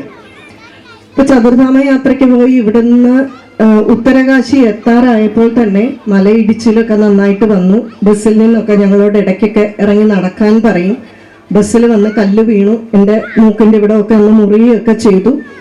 അങ്ങനെ നേരെ ഞങ്ങൾ ഉത്തരകാശിയിൽ തപോവൻ കുടി ആശ്രമത്തിൽ പ്രവേശിച്ചു. പിന്നെ 3 ദിവസം അവിടെ വെച്ച് സത്സംഗമാണ്. കേരളത്തിൽ നിന്ന് ചിദാനന്ദപുരി സ്വാമിജികൾ വന്നിട്ടുണ്ടായിരുന്നു. പിന്നെ അവിടെ ആദിശങ്കര ബ്രഹ്മവിദ്യാപീഠത്തിലെ ശ്രീ ഹരിബ്രഹ്മേന്ദ്രാനന്ദ സ്വാമിജി, തപോവൻ കുടിയിലെ അന്നത്തെ അധ്യക്ഷൻ തപോവൻ സ്വാമികളുടെ, ചിന്മയാനന്ദ സ്വാമിജിയുടെ ഗുരുവായിട്ടുള്ള തപോവൻ സ്വാമികളുടെ ആശ്രമമാണ്, ചിന്മയ ഫൗണ്ടേഷന്റെയാണ്. അവിടുത്തെ സ്വാമിജി, ഇവരുടെ 3 പേരുടെയും പ്രഭാഷണങ്ങളാണ്. അപ്പോൾ ഞാൻ അന്നേ മനസ്സിൽ വിചാരിച്ചിരുന്നു, ശരിക്കും പറഞ്ഞാൽ ഈ ചാർധാം യാത്ര മുമ്പേ പോയവരുടെയൊക്കെ പല ന്യൂസുകൾ കിട്ടുന്നുണ്ട്. പലയിടത്തും മലയിടിച്ചിലാണ്, ചില സ്ഥലങ്ങൾ പെട്ടെന്ന് അടച്ചു, തുറന്നു, പലർക്ക് പരിക്ക് പറ്റി എന്നൊക്കെ ഇങ്ങനെ കേൾക്കുന്നുണ്ട്. അപ്പോൾ തന്നെ നമുക്കൊരു വളരെയധികം ഒരു ആകാംക്ഷ ഉണ്ടായിരുന്നു. ഞാൻ എപ്പോഴും ഇങ്ങനെ ശ്രദ്ധിച്ചുകൊണ്ടിരുന്നു. ചിദാനന്ദപുരി സ്വാമിജിയുടേതായിരുന്നു കൂടുതൽ പ്രഭാഷണം. അപ്പോൾ എപ്പോഴെങ്കിലും അദ്ദേഹം ഈ യാത്ര നിങ്ങൾക്ക് സഫലമായി തീരട്ടെ എന്നെങ്ങാനും പറയുന്നുണ്ടോ എന്ന് ഞാൻ എല്ലായ്പ്പോഴും ഈ പ്രഭാഷണത്തിൽ ഇങ്ങനെ ശ്രദ്ധിച്ചുകൊണ്ടിരുന്നു. എനിക്ക് ഉറപ്പായിരുന്നു സ്വാമിജിയുടെ ആ വായിൽ നിന്ന് അത് വീണിട്ടുണ്ടെങ്കിൽ പിന്നെ അത് ശരിയാക്കാനുള്ള ഉത്തരവാദിത്വം തമ്പുരാന്റെയാണ്, ഭഗവാന്റെയാണ്, അല്ലേ? അപ്പൊ എനിക്കിതിൽ പൂർണ്ണമായിട്ടുള്ള വിശ്വാസമായതുകൊണ്ട് ഞാനിത് ശ്രദ്ധിച്ചുകൊണ്ടേയിരുന്നു. അങ്ങനെ 3-ാം ദിവസം സ്വാമിജി ഇങ്ങനെ പറഞ്ഞു വന്നപ്പോ, എന്താണെങ്കിലും നിങ്ങൾക്ക് ഈ 4 ധാമങ്ങളും നല്ല രീതിയിൽ തൊഴുതു വരാൻ സാധിക്കട്ടെ എന്ന് പറഞ്ഞു. അപ്പോഴേ ഞാൻ വിചാരിച്ചു, ഭഗവാനെ ഈ ബോള് അല്ലെ അടുത്ത പോസ്റ്റിലോട്ട് മാറി, ഇനി ഭഗവാന്റെയാണ് ഉത്തരവാദിത്വം. അത് കഴിഞ്ഞ് ഹരിബ്രഹ്മേന്ദ്രാനന്ദ സ്വാമിജി പ്രഭാഷണം ചെയ്തപ്പോ അദ്ദേഹവും യാത്ര ഗംഭീരമാകട്ടെ, മംഗളകരമാകട്ടെ എന്ന് ആശംസിച്ചു. അത് കഴിഞ്ഞ് തപോവൻ കുടിയിലെ സ്വാമിജിയും ആശംസിച്ചു. അതോടുകൂടി വളരെ സന്തോഷമായി. അത് കഴിഞ്ഞിട്ട് ഉത്തരകാശിയിലെ ക്ഷേത്രങ്ങളെല്ലാം തൊഴാനായിട്ട് പോയി. അപ്പൊ ഞങ്ങൾ സ്വാമിജിയോട് പറഞ്ഞു, സ്വാമിജി ഒന്ന് കൊണ്ടുപോകാവോ എന്ന് ചോദിച്ചു. അപ്പൊ ചിദാനന്ദപുരി സ്വാമിജിയുടെ നേതൃത്വത്തിൽ ഈ ഒരു പദയാത്ര എന്നൊക്കെ പറയില്ലേ, അപ്പൊ അങ്ങനെ ചിദാനന്ദപുരി സ്വാമിജിയുടെ നേതൃത്വത്തിൽ ഞങ്ങൾ ഈ 44 പേര് കൂടെ ഇങ്ങനെ പോവുകയാണ്. ഓരോരോ ക്ഷേത്രങ്ങളിലായിട്ട് കയറി കുറച്ചു നേരം അവിടെ ഇരിക്കും, കുറച്ച് ജപിക്കും, എന്തെങ്കിലുമൊക്കെ പ്രസാദമൊക്കെ മേടിക്കും, ഇങ്ങനെ പോകും. അങ്ങനെ ഒരു പ്രത്യേക ക്ഷേത്രത്തിൽ എത്തിയപ്പോൾ സ്വാമിജി പെട്ടെന്നും, അപ്പം ഞങ്ങളൊരു 3-4 പേരാണ് ഇതിന്റെ കോർഡിനേറ്റേഴ്സ്. അപ്പൊ പെട്ടെന്ന് സ്വാമിജി എന്നെ വിളിച്ചിട്ട് പറഞ്ഞു, അവിടെ വളരെ വൃദ്ധനായിട്ടുള്ള ഒരു സന്യാസി വരികയും ഇരിക്കുന്നുണ്ട്. അദ്ദേഹത്തിന് നിങ്ങൾ സംഘാടകരുടെ പേരില്, ഈ യാത്രയുടെ പേരിൽ എന്തെങ്കിലും ഒരു ദക്ഷിണ സമർപ്പിക്കുക. ഞാൻ വിചാരിച്ചു സ്വാമിജി വെറുതെ ഒരു കാര്യം പറയില്ല, സ്വാമിജി പറയുന്നതിൽ എന്തെങ്കിലും ഒരു കാര്യം ഉണ്ടെന്ന് മനസ്സിലാക്കി. വേഗം ഞാൻ സംഘാടകരെ എല്ലാം വിളിച്ചു. അത്യാവശ്യം ഹിന്ദി സംസാരിക്കാൻ അറിയാവുന്നത് കൊണ്ട് ഞങ്ങളെല്ലാവരും ചേർന്ന് ഈ വയസ്സായ സ്വാമിജിയുടെ അടുക്കൽ മുട്ടുകുത്തിയിരുന്നു. അപ്പൊ അതിനു മുമ്പ് ചിദാനന്ദപുരി സ്വാമിജി പറഞ്ഞതിൽ നിന്നും ഇദ്ദേഹം വളരെ ആഴത്തില് പാണ്ഡിത്യമുള്ള അഗാധ പണ്ഡിതനാണെന്നും ഒക്കെ ഞങ്ങൾക്ക് മനസ്സിലായി. സ്വാമിജി പോലും വളരെയധികം ബഹുമാനിക്കുന്ന, സ്വാമിജിയും നമസ്കരിച്ച ഒരാളാണ്. അപ്പോൾ ഞാൻ ഈ സ്വാമിജിയോട് പറഞ്ഞു, സ്വാമിജി ഞങ്ങൾ ഇങ്ങനെ ചാർധാം യാത്രയ്ക്കായിട്ട് വന്നതാണ്, അങ്ങ് സങ്കല്പം ചൊല്ലി ഞങ്ങൾക്ക് വേണ്ടി ഒന്ന് പ്രാർത്ഥിക്കാമോ എന്ന് ചോദിച്ചു. സങ്കല്പത്തിൽ നിന്നാണ് സൃഷ്ടി ഉണ്ടാകുന്നത്, നമുക്കറിയാം അല്ലേ? നമ്മളുടെ ആ തീവ്രമായിട്ടുള്ള സങ്കല്പത്തിൽ നിന്ന്. ഇതുപോലുള്ള ആചാര്യന്മാരെ സങ്കല്പിച്ചു കഴിഞ്ഞാൽ പിന്നെ അതിലൊരു മാറ്റം ഉണ്ടാകാൻ സാധ്യതയില്ല. അപ്പോൾ ഞങ്ങള് ഈ സങ്കല്പം ചൊല്ലി ഞങ്ങളുടെ യാത്രയ്ക്ക് വേണ്ടി പ്രാർത്ഥിക്കാമോ എന്ന് ചോദിച്ചപ്പോൾ തന്നെ സ്വാമിജി ഉടനെ കണ്ണടച്ചിരുന്ന് ആ സങ്കല്പ മന്ത്രം മുഴുവൻ ചൊല്ലി പ്രാർത്ഥിച്ചു. ഞങ്ങള് ദക്ഷിണ സമർപ്പിച്ചു. അതിനുശേഷം സ്വാമിജിയെ നമസ്കരിച്ചു പോന്നു. പക്ഷേ വളരെ മനോഹരമായിട്ടുള്ള ദൈവീകമായിട്ടുള്ള ഒരു യാത്ര നമുക്ക് പൂർത്തിയാക്കാൻ സാധിച്ചു. പക്ഷേ ഞങ്ങൾ തിരിച്ച് ഉത്തരകാശി എത്തിയപ്പോൾ കേൾക്കാൻ സാധിച്ചു, തൊട്ട് മുന്നിൽ പോയ ബസ്സിൽ കല്ല് വീണു, 3 പേരെ എയിംസ് ആശുപത്രിയിലേക്ക് കൊണ്ടുപോയി, ചിലരുടെ കൈയൊടിഞ്ഞു, കാലൊടിഞ്ഞു. ഒന്നും ഒരു നമ്മളുടെ മഹിമയാണ് എന്നല്ല പറയുക, നമ്മൾ കേമമായിട്ട് 4 തൊഴുതിട്ട് വന്നു എന്ന്.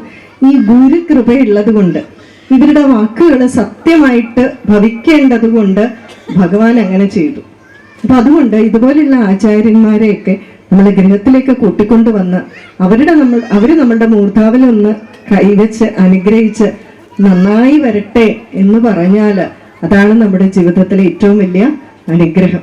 അപ്പോൾ അതിഥി പൂജനം എന്ന് പറയുമ്പോൾ ഇതുപോലുള്ള നല്ല നല്ല ആചാര്യന്മാരൊക്കെ വരുമ്പോൾ പറ്റുമെങ്കിൽ അവരെ വീട്ടിലേക്കൊക്കെ ക്ഷണിക്കുക, ഒരു നേരം ഭിക്ഷ കൊടുക്കുക.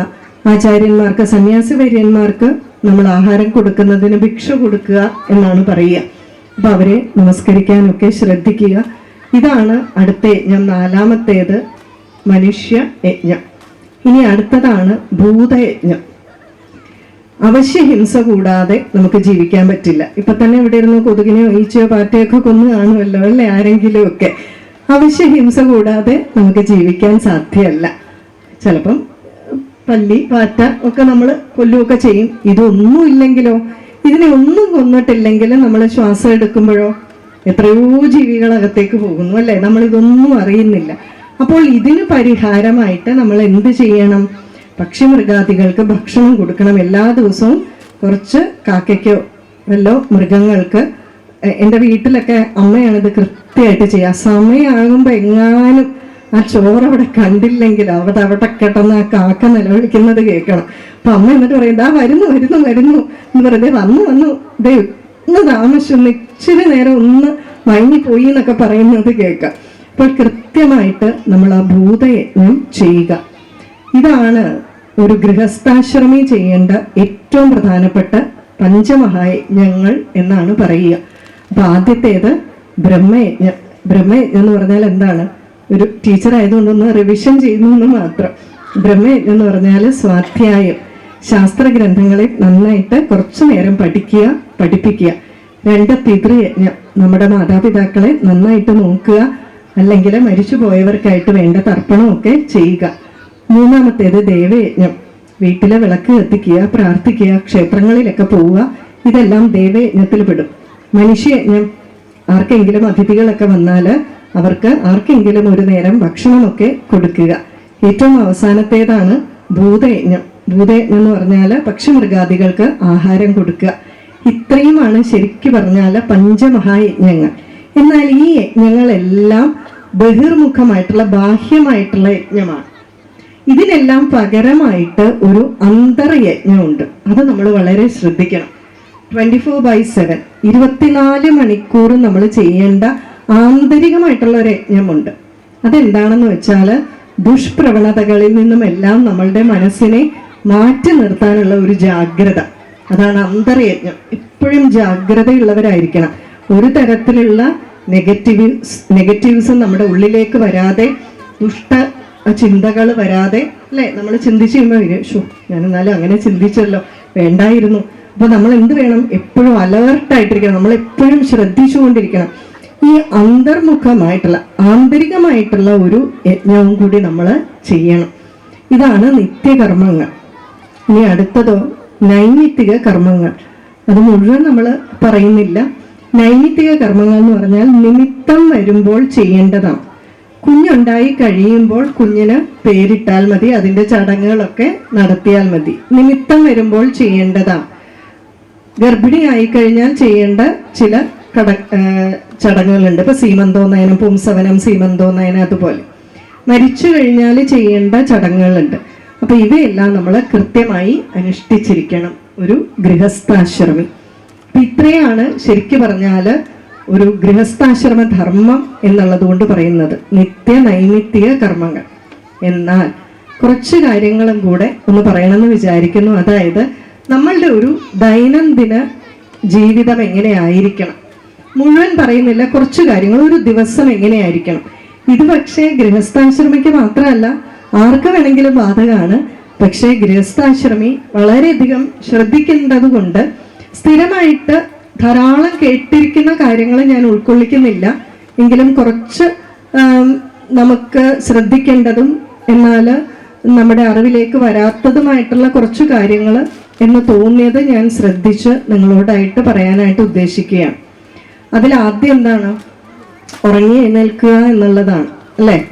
ബ്രാഹ്മ മുഹൂർത്തത്തിൽ ഉറങ്ങി എഴുന്നേൽക്കുക എന്നുള്ളത്. അത് കേൾക്കുമ്പോഴേ പൊതുവെ എല്ലാവർക്കും മൂഡ് ഔട്ട് ആവും. എൻ്റെ ഭഗവാനെ, ഈ എഴുന്നേൽക്കുന്ന രാവിലെ നേരത്തെ എഴുന്നേൽക്കുക എന്ന് പറയുന്നതൊക്കെ ബുദ്ധിമുട്ടാണ്. എന്നാൽ ആ സമയം ഒന്ന് മനസ്സിലാക്കി വെച്ചാൽ കുഴപ്പമൊന്നും ഇല്ലല്ലോ. അപ്പം ഇവിടെ ശരിക്കും പറഞ്ഞാൽ ഒരു നാഴിക എന്ന് പറഞ്ഞാൽ 3 മണിക്കൂറാണ്. നമുക്ക് എത്രയുണ്ട് ഒരു ദിവസം എന്ന് പറഞ്ഞാൽ? സൂര്യോദയം തൊട്ട് സൂര്യോദയം വരെ 24 മണിക്കൂറാണ് ഉണ്ടെന്നാണ് പറയപ്പെടുന്നത്. ഇനി അങ്ങോട്ടും ഇങ്ങോട്ടും 1% കുറയോ കൂടുകയോ ചെയ്താലൊന്നും പറഞ്ഞേക്കരുത്. നൈട്രജൻ ഏകദേശം 55%, രാവിലത്തെ ഈ സമയത്ത് കാർബൺ 4% എന്നാണ്. കുറച്ച് കഴിഞ്ഞാൽ ഡൽഹിയിലൊക്കെ കാർബൺ 70, 80, 100% ആണെന്നാണ് പറയുക. അപ്പൊ ഈ രാവിലത്തെ സമയം അതിരാവിലെ ബ്രാഹ്മ മുഹൂർത്തത്തിൽ നമ്മൾ എഴുന്നേറ്റ് ഒന്ന് പുറത്തൊക്കെ നടക്കുക. ഉദ്യാനമോ ഗാർഡനോ ഒക്കെ ഉണ്ടെങ്കിൽ അവിടെയൊക്കെ ഒന്ന് പോയിരിക്കുക. ബാൽക്കണി ഉണ്ടെങ്കിൽ ബാൽക്കണിയിലൊക്കെ ഒന്ന് പോയി ഇരുന്നാൽ, നമുക്കിപ്പോൾ പഠിക്കുകയോ വായിക്കുകയോ ഒക്കെ ചെയ്യണമെങ്കിൽ, അല്ലെങ്കിൽ അവിടെ ഇരുന്ന് നമ്മൾ യോഗ ചെയ്യുകയോ അല്ലെങ്കിൽ ധാർമ്മികമായിട്ടുള്ള കാര്യങ്ങളെ പറ്റി ചിന്തിക്കുകയോ ജപിക്കുകയോ ഒക്കെ ചെയ്യുന്നത് വളരെ നല്ലതാണ്. ഇനി ആ സമയത്ത് നമുക്ക് കുളിക്കാൻ പറ്റിയില്ലെങ്കിൽ കുഴപ്പമില്ല. സ്നാനം പഞ്ചവിധം എന്ന് പറയുന്നതിൽ ഒന്ന് കയ്യും കാലും മുഖവും കഴുകുന്നതാണ്. അപ്പൊ അത് കഴിഞ്ഞിട്ട് നമ്മൾ വന്ന് ഇരിക്കുക. അപ്പൊ ബ്രാഹ്മ മുഹൂർത്തത്തിൽ എഴുന്നേൽക്കുക എന്നുള്ളത് ഏറ്റവും പ്രധാനപ്പെട്ട ഒരു കാര്യമാണ്. ഇനി എഴുന്നേറ്റ് കഴിഞ്ഞിട്ട് ചെയ്യുന്ന കാര്യങ്ങൾ ഞാനങ്ങ് പറഞ്ഞു, കാരണം ഇത്രയും നേരത്തെ എഴുന്നേൽക്കേണ്ടതിന്റെ പ്രാധാന്യം പറഞ്ഞാണ്. എഴുന്നേറ്റിരുന്നിട്ട് നമ്മൾ പൊതുവെ എന്ത് ചെയ്യും? കരാഗ്രേ വസത്തെ ലക്ഷ്മി, കരമധ്യേ സരസ്വതി, കരമൂലേത്ത് ഗോവിന്ദ, പ്രഭാതേ കരദർശനം. കിഴക്കോട്ട് തിരിഞ്ഞിരുന്ന് ചൊല്ലണം എന്നൊക്കെയാണ് പറയുക. ഇപ്പൊ അതിനുവേണ്ടി കട്ടിൽ തിരിച്ചിടാനൊന്നും നമുക്ക് പറ്റില്ലെങ്കിൽ നമ്മൾ ഇരിക്കുന്നിടത്ത് ചൊല്ലുക. എന്തിനു വേണ്ടിയിട്ട് ഇങ്ങനെയുള്ള കാര്യങ്ങൾ ചെയ്യുന്നു? നമ്മുടെ തലമുറ ഇതെല്ലാം കണ്ടു പഠിക്കാൻ വേണ്ടി തന്നെയാണ്, നമുക്കും വേണ്ടിയിട്ട്. ഒന്ന് കരാഗ്രേ വസത്തെ ലക്ഷ്മി, കരത്തിന്റെ അഗ്രത്ത് ലക്ഷ്മി ദേവിയാണല്ലേ. നമ്മളുടെ കാശ് കൈകാര്യം ചെയ്യുന്നതും ഈ കൈ കൊണ്ട് എന്ത് കർമ്മം ചെയ്യുന്നു അതിനനുസരിച്ചാണ് ലക്ഷ്മി ദേവി വരിക. നമ്മുടെ കയ്യിലിരിപ്പ് അനുസരിച്ചാണ് എല്ലാം, യാതൊരു സംശയവും വേണ്ട. കരമധ്യേ സരസ്വതി, നമ്മുടെ വിദ്യാഭ്യാസം പുസ്തകമൊക്കെ ആണെങ്കിലും ആ നമ്മളുടെ കരത്തിന്റെ മധ്യത്തില് പുസ്തകമൊക്കെ വായിക്കുന്നതും എല്ലാമാണ്. അപ്പൊ നമ്മളുടെ കരം എന്ന് പറയുന്നത് ആ സരസ്വതിയാണ്. കരമൂലേത്ത് ഗോവിന്ദ, കരമൂലേത് ബ്രഹ്മദേവനെ പറ്റിയും പറയും. സൃഷ്ടി അല്ലെങ്കിൽ ഇവിടുത്തെ കർമ്മങ്ങള്, ക്രിയകള്, നമ്മളെ അന്നത്തെ പ്രവൃത്തികളെല്ലാം. അപ്പൊ നമ്മള് എന്താ ചെയ്യുക? ശരിക്കും പറഞ്ഞാല് എല്ലാ ദിവസവും കണി കാണുകയാണ്. നമ്മൾ വിഷുവിന് കണി കാണും അല്ലേ? അതൊരു പ്രത്യേക ദിവസം, വളരെ വിശേഷപ്പെട്ട ദിവസമായതുകൊണ്ട്. പക്ഷെ അത് പോരാ. നമ്മളുടെ ജീവിതത്തില് നമ്മുടെ എല്ലാ പ്രവൃത്തികളും ഈശ്വരനുമായിട്ട് ബന്ധപ്പെട്ടതാണ്. അപ്പൊ നമ്മൾ ചോദിക്കും, എന്തിനാ എപ്പോ നോക്കിയാലും ഇങ്ങനെ ചിന്തിക്കുന്നത്? ഈശ്വരനെ പറ്റി എപ്പോഴെല്ലാം നമ്മൾ ചിന്തിക്കുവോ അപ്പോഴൊക്കെ നമ്മുടെ മനസ്സ് ശാന്തമാകും. ശരിയല്ലേ? ശാന്തമാകാൻ അത് പ്രാക്ടീസ് ആവണം. നമ്മളുടെ മനസ്സില്ലെങ്കിൽ അതും ഇതൊക്കെ ചിന്തിച്ച് കാട് കയറി പോവും, പലരെ പറ്റി കുറ്റമൊക്കെ വിചാരിക്കും. അപ്പൊ ഏതൊരു പ്രവൃത്തിയിലും നമ്മൾ ഈശ്വരീയമായിട്ട് ആത്മീയത കൊണ്ടുവന്ന് കഴിയുമ്പോൾ നമുക്ക് ശാന്തത ഉണ്ടാവും, മനസ്സമാധാനം ഉണ്ടാവും. ലോകത്തിൽ ഏറ്റവും നമുക്ക് വേണ്ട സാധനം മനസ്സമാധാനമാണ്. അപ്പൊ നമ്മള് ആ രാവിലെ നമ്മൾ ഭഗവാനെ കണി കണ്ടു അല്ലെ, കണ്ണു തുറന്ന്. അത് കഴിഞ്ഞിട്ട് എന്ത് ചെയ്യും? ഭൂസ്പർശം ചെയ്യുന്നതിന് മുമ്പ് ഭൂമി ദേവിയോട് അനുവാദം ചോദിക്കും. അപ്പൊ ഭൂമി ദേവി അനുവാദം തന്നില്ലെങ്കിൽ നമ്മൾ ചവിട്ടും. ഭൂമി ദേവിയുടെ അനുവാദം ചോദിക്കാതെയും ഒക്കെ നമ്മൾ ചവിട്ടും. പക്ഷെ എന്തിനു വേണ്ടിയിട്ട് നമ്മൾ ഇത് ചെയ്യുന്നു? രാവിലെ തൊട്ട് ചവിട്ടി മെതിച്ച് നടക്കുകയല്ലേ ഇവിടെ ഈ ഭൂമിയില്, അല്ലെ? ഇതൊന്ന് താന്നു പോയാലോ, കിണറൊക്കെ താന്നു പോയാല് എന്താ നമ്മുടെ ഭയം, അല്ലേ? ആ ഭൂമി ദേവി നമ്മളെ താങ്ങുന്നു. പ്രകൃതിയിലെ സകല ചരാചരങ്ങളോടും നന്ദിയുള്ളവനായിരിക്കുക. ഇതാണ്. അപ്പൊ നമ്മുടെ കുട്ടികളും ഇതാണ് കണ്ടുപഠിക്കുക. അപ്പൊ ഭൂമിയെ അനാവശ്യമായിട്ട് ഉപയോഗിക്കാനോ പ്രകൃതിയിലെ വസ്തുക്കളെ സ്വാർത്ഥ താല്പര്യത്തിനായിട്ട് ഉപയോഗിക്കാനോ ഒരിക്കലും അവന് തോന്നില്ല. അവൻ എപ്പോഴും മൂല്യമുള്ള ഒരു കുട്ടിയായിട്ട് വളരും. കുഞ്ഞിലേ തൊട്ട് ഇതെല്ലാം കാണിച്ച് പഠിപ്പിച്ച് വളർത്തിയ, അതാണ് വ്യത്യാസം.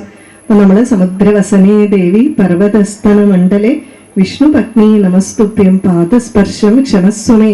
ആ ഒരു ഭാവം ഒന്ന് ആലോചിച്ച് നോക്കിയല്ലേ. പർവ്വതങ്ങളും ഒക്കെ ആ ദേവിയുടെ സ്ഥലമായിട്ട് പറഞ്ഞിരിക്കുകയാണ്.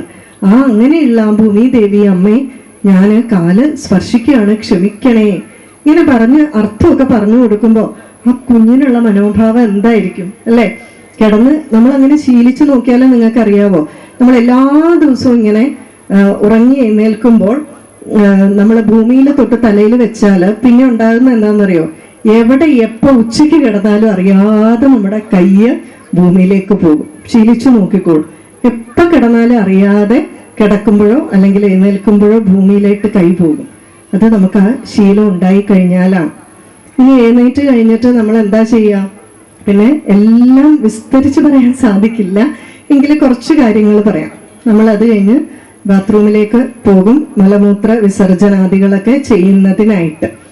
ഈ മലമൂത്ര വിസർജനാദികൾ ചെയ്യുന്നതിനെ പറ്റിയും ആഹാരത്തിനെ പറ്റിയൊക്കെ പറയുമ്പോൾ ഇപ്പൊ കൊറോണ വന്നിരിക്കുന്നത് കൊണ്ട് നിങ്ങൾ ഇതൊക്കെ മനസ്സിലാക്കാൻ കുറച്ച് ഒരു താല്പര്യം കാണിക്കും. അല്ലെങ്കിൽ ചിലപ്പോൾ ഇതൊക്കെ പറയുമ്പോൾ വളരെയധികം നമുക്ക് പരിഹാസം ഉണ്ടായേനെ.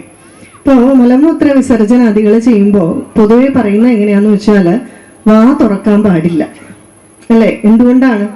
നമ്മളുടെ ശരീരത്തിൽ നിന്നും ഈ വിസർജ്യ വസ്തുക്കൾ പോകുമ്പോൾ അതിൽ നിന്നും കുറേ ബാക്ടീരിയ പുറത്തു പോകുന്നുണ്ട്.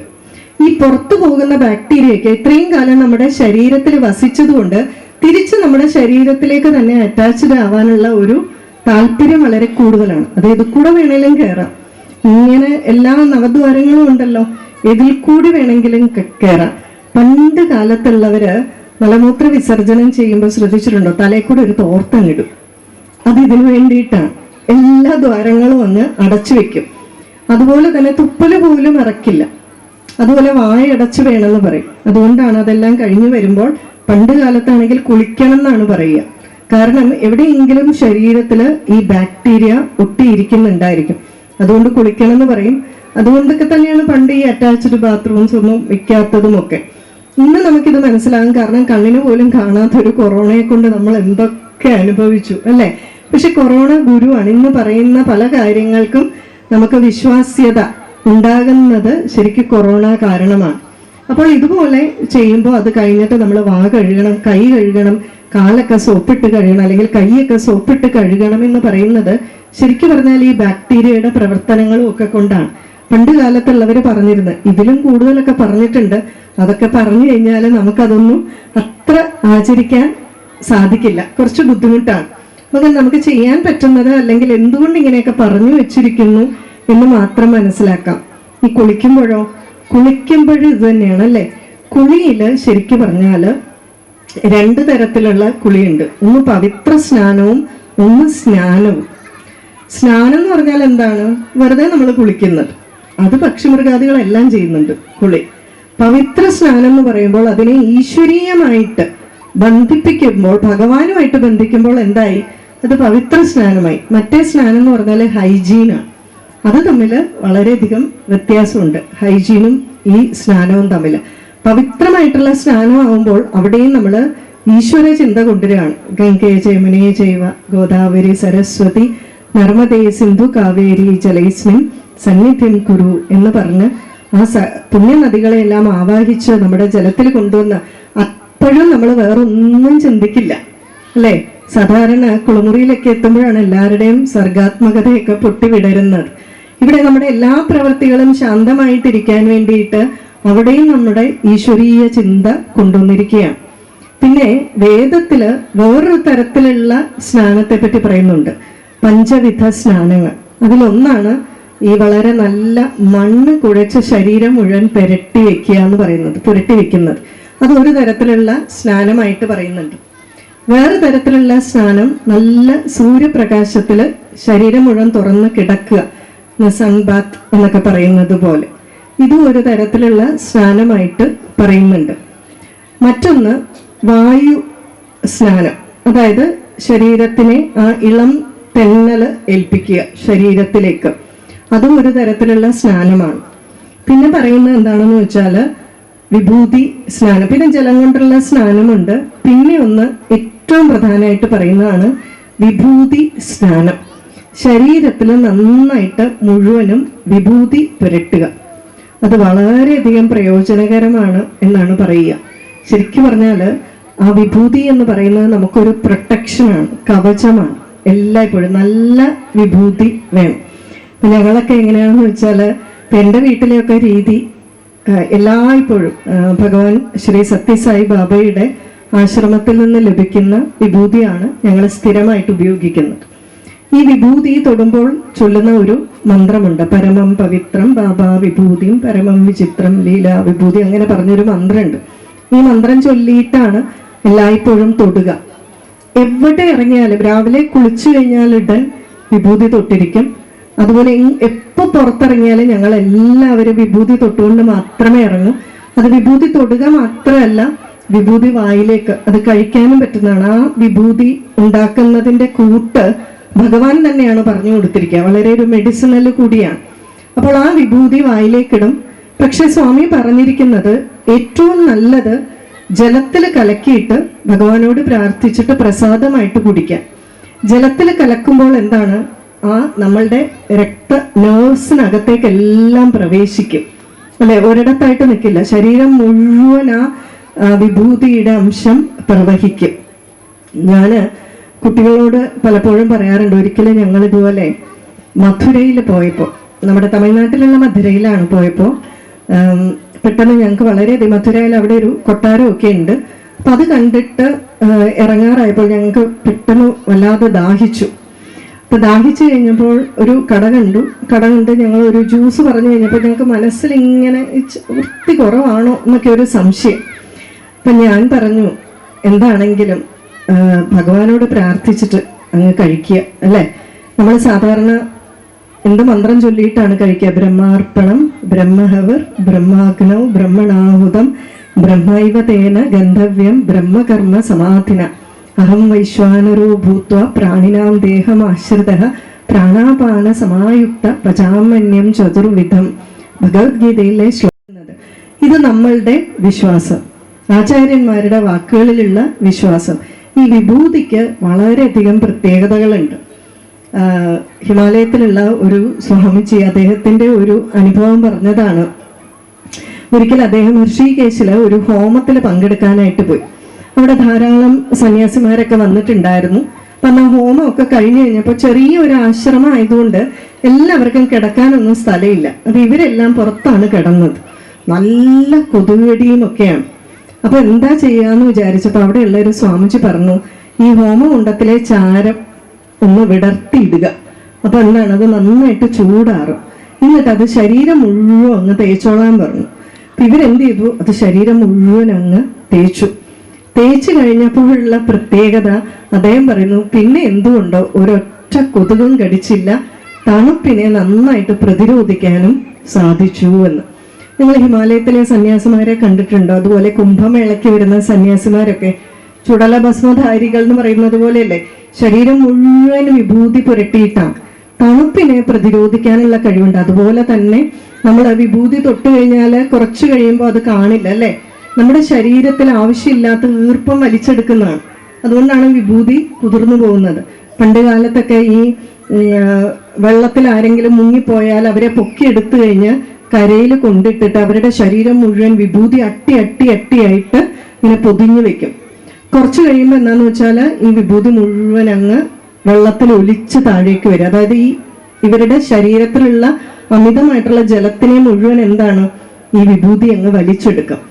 അപ്പോൾ വിഭൂതി നമുക്ക്, ഇത് ഞാൻ ആത്മീയമായിട്ടുള്ളത് മാത്രമല്ല, നമ്മുടെ ശാരീരികമായിട്ടുള്ള ഒരു ഉന്നതി ഈ കുറിയൊക്കെ തൊടുന്നത് കൊണ്ട് എത്രയുണ്ടെന്ന് പറഞ്ഞാണ്. കുറി തൊടുന്ന ഭാഗം എത്തിയില്ല. നമ്മൾ സ്നാനം പഞ്ചവിധം എന്ന് പറഞ്ഞതിലാണ് വിഭൂതിയുടെ ഏറ്റവും വലിയ പ്രത്യേകത പറഞ്ഞത്. സ്നാനത്തിന് ശേഷം പിന്നെ എന്താണ് നമ്മൾ ചെയ്യുക? സ്നാനത്തിന് ശേഷം നമ്മൾ ഇതുപോലെ കുറി തൊടും. അത് കഴിഞ്ഞിട്ട് നമ്മൾക്ക് മാല ധരിക്കാം.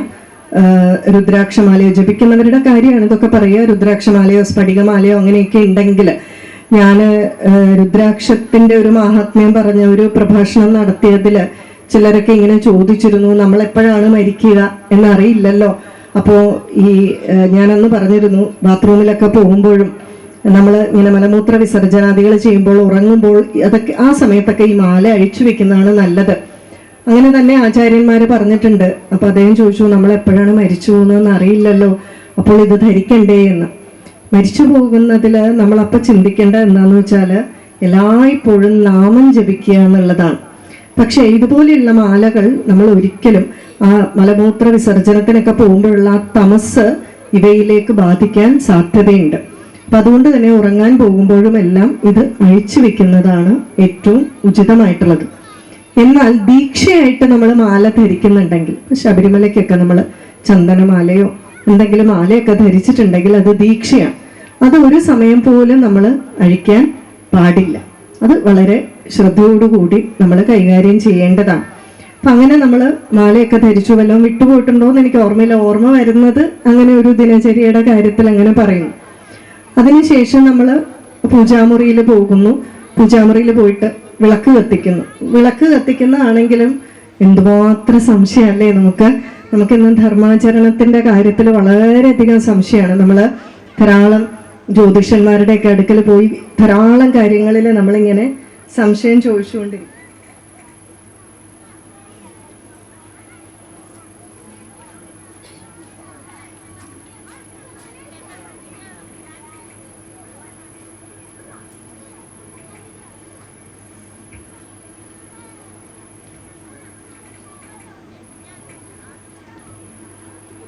ഇവിടെ ജ്യോതിഷന്മാരെ അല്ല പറഞ്ഞത്, നമുക്ക് നമ്മുടെ ധർമാചരണത്തിനെ പറ്റി ഒരു അറിവില്ലാത്തത് കൊണ്ടാണ് നമുക്കിങ്ങനെ ധാരാളം കാര്യങ്ങൾ ചോദിക്കേണ്ടി വരുന്നത്. വിളക്ക് എങ്ങനെ കത്തിക്കണം എന്നൊക്കെ, വിളക്കിന് എത്ര തിരിയിടണം, ഇങ്ങനെയൊക്കെയുള്ള ധാരാളം സംശയങ്ങളുണ്ട്. എന്നാലും പൊതുവെ നമ്മൾ ഒരു വശത്തേക്കിടാം, 2 വശത്തേക്ക് ഇടാം, 5 വശത്തേക്കിടാം, 4 ദിക്കിലേക്കും ഒരു ഈശാന കോണിലേക്കും ഇങ്ങനെയൊക്കെ ഇടുന്നതിൽ കുഴപ്പമില്ല. പക്ഷേ സാധാരണയായിട്ട് നമ്മൾ സ്റ്റീൽ വിളക്ക് ഉപയോഗിക്കാറില്ല. കാരണം ഓരോന്നിനും ഉണ്ടാകുന്ന ആ ഒരു ചൈതന്യം വ്യത്യസ്തമാണ്. അതുകൊണ്ട് സ്റ്റീൽ വിളക്ക് നമ്മൾ പൊതുവെ ഉപയോഗിക്കാറില്ല. മാത്രമല്ല, വീട്ടിൽ വിളക്ക് കത്തിക്കുമ്പോൾ അലങ്കാര വിളക്കുകളും ഉപയോഗിക്കാറില്ല. കോഴി, മയിൽ ഒക്കെ ഉള്ളത്, അതൊക്കെ ഇങ്ങനെ എന്തെങ്കിലും അലങ്കാരത്തിനൊക്കെ വെക്കുമ്പോൾ ഉപയോഗിക്കുന്നതാണ് നല്ലത്. വീട്ടിൽ ഉപയോഗിക്കുമ്പോൾ ആ വട്ടത്തിലുള്ള ഇതുപോലെയുള്ള വിളക്കുകൾ തന്നെ ഉപയോഗിക്കുന്നതാണ് ഏറ്റവും നല്ലത്. ഇനി വിളക്ക് എപ്പോഴാണ് കത്തിക്കേണ്ടത്? സന്ധ്യ മയങ്ങുന്നതിന് മുമ്പ് വിളക്ക് കത്തിക്കണം. സന്ധ്യാസമയത്ത് വിളക്ക് കത്തിച്ചിരിക്കണം. സന്ധ്യ മയങ്ങിക്കഴിഞ്ഞാൽ നമുക്ക് തിരി അണയ്ക്കുകയും ചെയ്യാം. അപ്പൊ സന്ധ്യ ആകുന്നതിന് മുമ്പ്, നമുക്കറിയാം രാവിലെ ഉച്ചയ്ക്ക് വൈകിട്ടൊക്കെ സന്ധ്യയുണ്ട്, സായം സന്ധ്യയൊക്കെ ഉണ്ട്. അപ്പൊ സന്ധ്യക്ക് മുമ്പാണ് വിളക്ക് കത്തിക്കുക.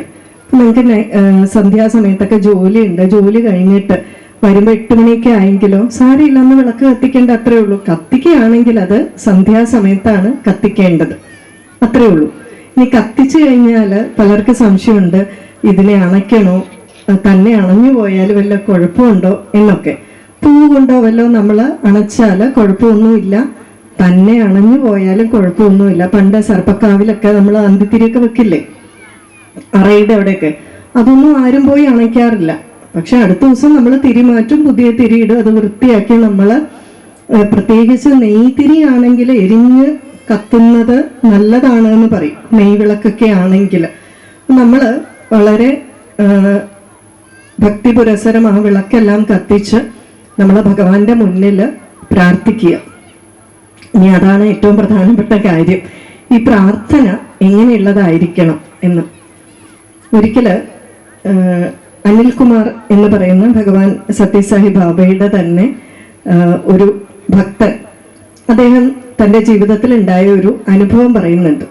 അദ്ദേഹം സ്കൂളിൽ പഠിച്ചുകൊണ്ടിരുന്ന സമയത്ത് സ്കൂളിലെ എന്തോ ഒരു പ്രോഗ്രാമിന് പ്രാർത്ഥന ചൊല്ലാൻ അദ്ദേഹത്തെ ഏൽപ്പിച്ചു. അപ്പം അദ്ദേഹം വീട്ടിൽ പോയി പ്രാർത്ഥനയെല്ലാം പഠിച്ചു. പരിപാടി തുടങ്ങുന്നതിന് ഒരു അരമണിക്കൂർ മുമ്പ് ടീച്ചർ വന്നിട്ട് കർട്ടൻ്റെ പുറയിൽ നിന്നിട്ട് ഒന്ന് റിഹേഴ്സൽ ചെയ്യാൻ പറഞ്ഞു. അപ്പൊ എന്താണ്, രവീന്ദ്രനാഥ ടാഗോറിന്റെ ഈ ശ്ലോകമാണ്, where the mind is without fear, where the head is held high എന്നൊക്കെ പറഞ്ഞിട്ടുള്ള ആ ഒരു ലൈൻസ്. അപ്പൊ ഇദ്ദേഹം എങ്ങനെയാ ചൊല്ലുന്നത്? വളരെ ശക്തിയായിട്ട്, വളരെ പവർഫുൾ ആയിട്ടാണ് ചൊല്ലുക. ടീച്ചർ ഇതെല്ലാം കേട്ട് അങ്ങനെ ഞെട്ടി നിൽക്കുകയാണ്, ഒരുമാതിരി വെല്ലുവിളിക്കുന്നത് പോലെയാണ് പറയുക. അപ്പൊ പറഞ്ഞു, ഇതെല്ലാം കേട്ടിട്ട് ശരിക്ക് തോന്നുന്നത് ഭഗവാന്റെ കുത്തിനെ പിടിച്ചിട്ട് പറയുന്നത് പോലെ ഉണ്ട് ഭഗവാൻ. Where the mind is without fear, where the head is held high എന്നൊക്കെ പറയുമ്പോഴത്തേക്കൊന്ന് ആലോചിക്കേ, ആരാണെങ്കിലും പേടിച്ചു പോകും. ബാബ പറയാറുണ്ട്, ശരിക്കും പുരാണത്തിലെയും ഇതിഹാസങ്ങളിലെയും കഥാപാത്രങ്ങളെ പറ്റിയൊക്കെ ചിലർ പറയുമ്പോൾ ആവേശപൂർവ്വം ഇങ്ങനെ ഡെസ്കിലൊക്കെ ഇടിച്ചൊക്കെ പറയും. ഭഗവാൻ പറയും, ഒരിക്കലും അത് ചെയ്യാൻ പാടില്ല. നിങ്ങൾ ഡെസ്കിലൊക്കെ ആഞ്ഞടിച്ചുകൊണ്ട് പറഞ്ഞാല് ഉടനെ എന്ത് സംഭവിക്കും? തിരിച്ചൊച്ച വെച്ച് ആ മേശ പ്രതികരിക്കും തിരിച്ച് എന്ന്. അപ്പോൾ ഓരോന്നിനെയും എത്ര ആ ഒരു സൗമനസ്യത്തോടു കൂടി വേണം നമ്മൾ നേരിടാൻ. ആ ടീച്ചർ പറഞ്ഞു കൊടുത്തു, ഇത് ഈശ്വരനോടുള്ള പ്രാർത്ഥനയാണ്. പ്രാർത്ഥന എങ്ങനെ വേണം? ഭാവത്തോടെ വേണം, അല്ലേ? പ്രയർ എന്ന് പറഞ്ഞാൽ, അല്ലെങ്കിൽ പ്രാർത്ഥന എന്ന് പറഞ്ഞാൽ അപേക്ഷിക്കുക എന്നാണ്. ഭഗവാനോട് അപേക്ഷിക്കുന്നതിൻ്റെ ഭാവം നമുക്ക് വരണം. അപ്പൊ എപ്പോൾ പ്രാർത്ഥിച്ചാലും ആ ഭാവം നമ്മുടെ ഉള്ളില് ഉണ്ടായിരിക്കണം. പാമ്പിന്റെ പ്രത്യേകതകൾ ശ്രദ്ധിച്ചിട്ടുണ്ടോ? ഒന്ന്, നേരെ പോവില്ല, വളഞ്ഞല്ലേ പോകും. രണ്ട്, അതിന് മുന്നില് ഇഷ്ടപ്പെടാതെ ആരെങ്കിലും കണ്ടാല് അത് ചീറ്റും, വിഷം കുത്തും. മനുഷ്യനും ഇതിൽ കുറച്ച് സാദൃശ്യമൊക്കെ ഉണ്ട്. വിഷത്തിന് പകരം നമ്മൾ വിഷയത്തിലാണ് മുങ്ങിക്കിടക്കുന്നത്, അല്ലേ? നമുക്ക് നേരെ പോകാൻ വലിയ ബുദ്ധിമുട്ടാണ്, അല്ലേ? അതുപോലെ ആരെങ്കിലും ഒക്കെ കണ്ടാൽ കുറച്ച് വിഷമൊക്കെ ചീറ്റാനും വിഷയങ്ങളിൽ ഇടപെടാനും ഒക്കെ വളരെ താല്പര്യം കൂടുതലാണ്. പക്ഷെ ഈ പാമ്പിനെ മെരുക്കാൻ ഒരു വഴിയുണ്ട് എന്ന് പറയുകയാണ്. നാഗസ്വരമൊക്കെ കേട്ടാൽ ഈ പാമ്പ് വളരെയധികം മയമുള്ളതാകും. ആ പാട്ടിന്റെ മാധുര്യത്തിൽ അത് മയങ്ങിയിരിക്കും. അപ്പൊ അതുകൊണ്ട് തന്നെ നമ്മളെ പോലെയുള്ള നമ്മുടെ ശരീരത്തിലെ ആ വിഷയത്തിനെ അടക്കാൻ നാമസങ്കീർത്തനം പോലെയുള്ള ഗീതങ്ങൾ ഉണ്ടെങ്കിൽ നമ്മൾ അതിൽ ലയിച്ചിരിക്കുമെന്നാണ് പറയുന്നത്. അതാണ് പ്രാർത്ഥനയുടെ ഏറ്റവും വലിയ പ്രാധാന്യം. ആ വിഷയങ്ങളിലേക്ക് മനസ്സിനെ കൊണ്ടുപോവുകയില്ല. വളരെ ശാന്തമായിട്ടിരുന്ന് നമുക്ക് ആ ഭഗവത് കഥകൾ ചിന്തിച്ച് ഭഗവാനെ പറ്റി സ്മരിച്ചുകൊണ്ട് ഇരിക്കാൻ സാധിക്കും. ഇനി ഈ പ്രാർത്ഥനയുടെ പ്രാധാന്യം, അല്ലെങ്കിൽ ഈ പ്രാർത്ഥന ജപമൊക്കെ നമുക്ക് എത്രമാത്രം നമ്മുടെ ശരീരത്തിന് ശക്തി തരുന്നു എന്നുള്ളതും എൻ്റെ ജീവിതത്തിൽ നിന്ന് തന്നെ ഉള്ള ഒരു അനുഭവം പറയാമെന്നാണ് ഞാൻ വിചാരിക്കുന്നത്.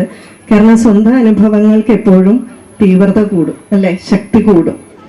ഇതുപോലെ ഈ ചാർധാം യാത്രയ്ക്ക് മുമ്പായിട്ട് ഒരിക്കൽ ബദരി കേദാർ യാത്ര പോകാനുള്ള തയ്യാറെടുപ്പാണ്. അപ്പൊ ആദ്യമായിട്ട് പോവുകയാണ്. അപ്പൊ മനസ്സിൽ മുഴുവൻ എത്രയോ വർഷങ്ങളായിട്ട് ആഗ്രഹിച്ചിരിക്കുന്ന യാത്രയാണ്. അതുകൊണ്ട് എല്ലാ നേരവും മനസ്സിൽ ഈ ബദരി കേദാർ യാത്ര പോകുന്നതിനെ പറ്റിയാണ് ചിന്ത മുഴുവൻ. അപ്പൊ എന്താണ്, ആരൊക്കെയോ പറഞ്ഞു കുതിരപ്പുറത്തൊക്കെ കയറണം, അപ്പൊ നല്ലതുപോലെ എക്സസൈസ് ചെയ്യണം, അല്ലെങ്കിൽ വിഗറസ് എക്സസൈസ് ഒക്കെ ചെയ്യാൻ നല്ല മടിയാണ് ആ കാലത്ത്. അപ്പൊ എന്ത് ചെയ്തു, എന്നിട്ട് നമുക്ക് എന്താണോ നമ്മളെ മോട്ടിവേറ്റ് ചെയ്യുന്നത് അതനുസരിച്ചാണല്ലോ നമുക്ക് താല്പര്യം. അപ്പൊ എങ്ങനെയെങ്കിലും ബദരി കേദാർ പോകണം. അതുകൊണ്ട് രാവിലെ ആയിക്കഴിഞ്ഞാൽ സ്റ്റെയർകേസിന്റെ മുകളിലോട്ട് ഓടുക, താഴോട്ട് ഇറങ്ങുക, ഇങ്ങനെ. അല്ലെങ്കിൽ അത്ര അനങ്ങാനൊക്കെ ഇച്ചിരി മടിയാണ്. പക്ഷെ ഇതൊക്കെ അങ്ങ് ചെയ്യാൻ തുടങ്ങി. കാരണം എന്താ, കേദാരനാഥനെ കാണണം, മുകളിലെത്തണം. അപ്പൊ അങ്ങനെ ഇരിക്കുമ്പോൾ ഒരു ദിവസം കോളിംഗ് ബെൽ അടിച്ചു. കോളിംഗ് ബെൽ അടിച്ചപ്പോൾ നമ്മുടെ മനസ്സ് മുഴുവൻ ഇതെന്തോ ചിന്തിച്ചുകൊണ്ടിരിക്കുകയാണ്. അപ്പൊ ഞാൻ കുട്ടികളോട് പറഞ്ഞു, ഇത് ബദരി വന്നിരിക്കുന്നു, കതവ് തുറക്കാൻ. അപ്പൊ എന്താന്ന് വെച്ചാല് നമ്മൾ ഇതിൽ തന്നെ ഇങ്ങനെ ചിന്തിച്ചുകൊണ്ടിരിക്കുകയാണ്.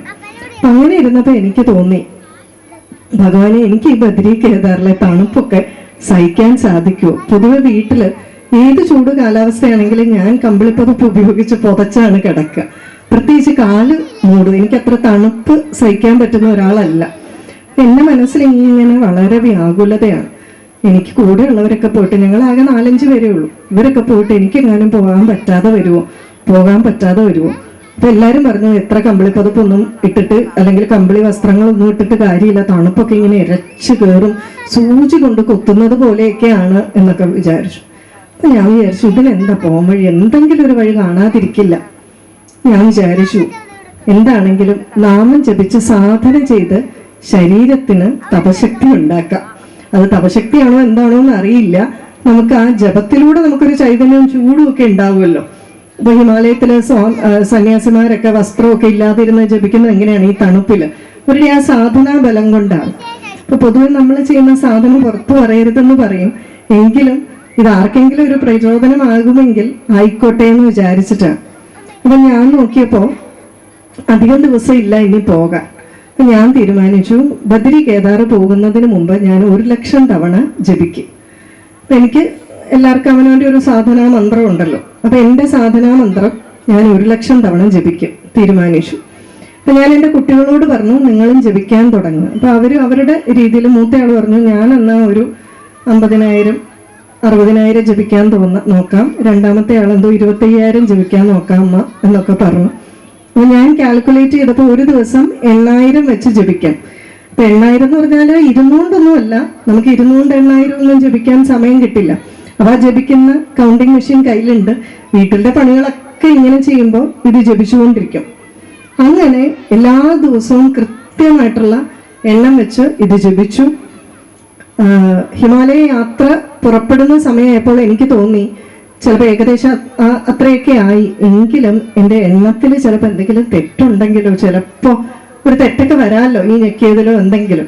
അപ്പൊ ഞാൻ വിചാരിച്ചു കുറച്ചുകൂടി കൂടുതൽ ജപിക്കുക, ഒരു 20,000 കൂടെ കൂടുതൽ ജപിച്ചേക്കാം. അപ്പൊ എന്തെങ്കിലും കുഴപ്പമുണ്ടെങ്കിൽ ഭഗവാൻ അതങ്ങ് അഡ്ജസ്റ്റ് ചെയ്യുമല്ലോ. അങ്ങനെ കൃത്യം കേദാറിൽ ഭൂമിയിൽ സ്പർശിച്ചപ്പോഴേക്കും ജപസംഖ്യ 20,000 ചേർത്ത് പൂർത്തിയായി. അപ്പൊ പോകുന്ന വഴിക്കെല്ലാം കാറിലിരുന്നൊക്കെ ജപിക്കുന്നുണ്ട്. കിട്ടുന്ന സമയങ്ങളിലെല്ലാം ജപിക്കും.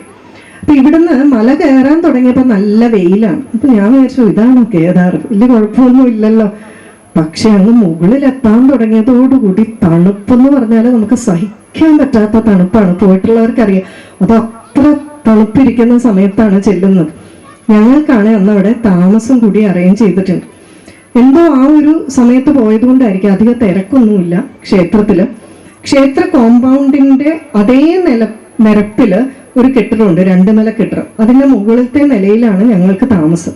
അപ്പൊ ആ മുറിയിൽ നിന്ന നേരെ ക്ഷേത്രമാണ്. തൊട്ട് മുന്നില് ഇതുപോലെ ക്ഷേത്രമാണ് തൊട്ടടുത്ത്. പക്ഷേ ഞങ്ങൾ തൊഴുതിട്ടൊക്കെ വന്നു. സന്ധ്യ ആകാറായപ്പോഴേക്കും നമ്മുടെ ഈ ഞരമ്പൊക്കെ ഇങ്ങനെ അരിച്ചു പോകുന്നത് പോലത്തെ തണുപ്പാണ്. പക്ഷേ എന്താണെന്ന് അറിയില്ല. കുറച്ചു നേരം ഞങ്ങൾ ആദ്യം അകത്ത് കയറിയിരുന്നു. അത് കഴിഞ്ഞ് ആ മുറിയുടെ വെളിയിൽ സുഖമായിട്ട് കസേരയിട്ട് ഇരിക്കാൻ പറ്റും. നല്ല തണുപ്പാണ്. പക്ഷെ എന്തോ ശരീരം അത് താങ്ങുന്നുണ്ട്. കേദാരനാഥനെ കണ്ടുകൊണ്ട് അവിടെ ഇരിക്കാൻ സാധിച്ചു. അപ്പൊ എന്റെ കുട്ടികളെ ചോദിച്ചു, അമ്മയ്ക്ക് തണുക്കുന്നില്ലേ, അമ്മ എന്താ ഇങ്ങനെ ഇരിക്കുന്നത്? സത്യം പറഞ്ഞാൽ അത്യാവശ്യം ഡ്രസ്സൊക്കെ ഇട്ടിട്ടുണ്ട്, പക്ഷെ എനിക്കതൊന്നും പോരാ. പക്ഷെ അപ്പോഴാണ് എനിക്ക് മനസ്സിലായത്, ഈ ജപിച്ചതിൻ്റെ ഒരു ശക്തി നമ്മുടെ ശരീരത്തിലേക്ക് ഭഗവാൻ തന്നിട്ടുണ്ട്. ഇത് ഒരുപക്ഷെ നിങ്ങൾക്ക് എത്ര ഉൾക്കൊള്ളാൻ അറിയില്ല, പക്ഷെ എൻ്റെ അവസ്ഥ എനിക്കാണല്ലോ ഏറ്റവും നന്നായിട്ട് അറിയാവുന്നത്. എത്ര തണുപ്പ് ഉൾക്കൊള്ളാൻ സാധിക്കും? ഫ്ലൈറ്റിൽ കയറിയാൽ പോലും സോക്സ് ഇട്ടുകൊണ്ടിരിക്കുന്നയാളാണ് ഞാൻ. അപ്പൊ അങ്ങനെയുള്ള എനിക്ക് ഉറപ്പായി ഞാൻ ആ ജപിച്ചത് കൊണ്ടാണ് എനിക്ക് ഇത്രമാത്രം തണുപ്പിനെ താങ്ങാൻ സാധിച്ചത് എന്ന്. അപ്പോൾ ഈ നാമജപം ശരിക്കും പറഞ്ഞാൽ ഏതൊക്കെ തരത്തിലാണ് നമ്മളെ സംരക്ഷിക്കുക എന്നുള്ളത് പറയാൻ സാധിക്കില്ല. അപ്പൊ പ്രാർത്ഥനയ്ക്ക് ശരിക്കും പറഞ്ഞാൽ അതിൻ്റെതായ ഒരു പ്രാധാന്യമുണ്ട്. നമ്മൾ നമ്മളുടേതായ രീതിയിൽ ആ ഒരു ചിട്ടയിൽ നമ്മളങ്ങ് പ്രാർത്ഥിക്കുക. അത് ഓരോരുത്തർക്കും ഓരോ രീതിയായിരിക്കും, ആ രീതിയിൽ പ്രാർത്ഥിക്കുക. പിന്നെ ഉള്ളത് പ്രാർത്ഥനയൊക്കെ കഴിഞ്ഞിട്ട് നമ്മളുടെ ആഹാരം കഴിക്കുന്നതാണ്. ഈ ആഹാരം കഴിക്കുന്നത് പറയുമ്പോൾ പണ്ട് കാലത്ത് എച്ചില് വറ്റ് ഇതൊക്കെ പറയും അല്ലേ? ഇതൊക്കെ അതായത് വിളമ്പുമ്പോൾ മറ്റുള്ളവർ കഴിച്ചുകൊണ്ടിരിക്കുന്ന പാത്രത്തിൽ തൊടാൻ പാടില്ല.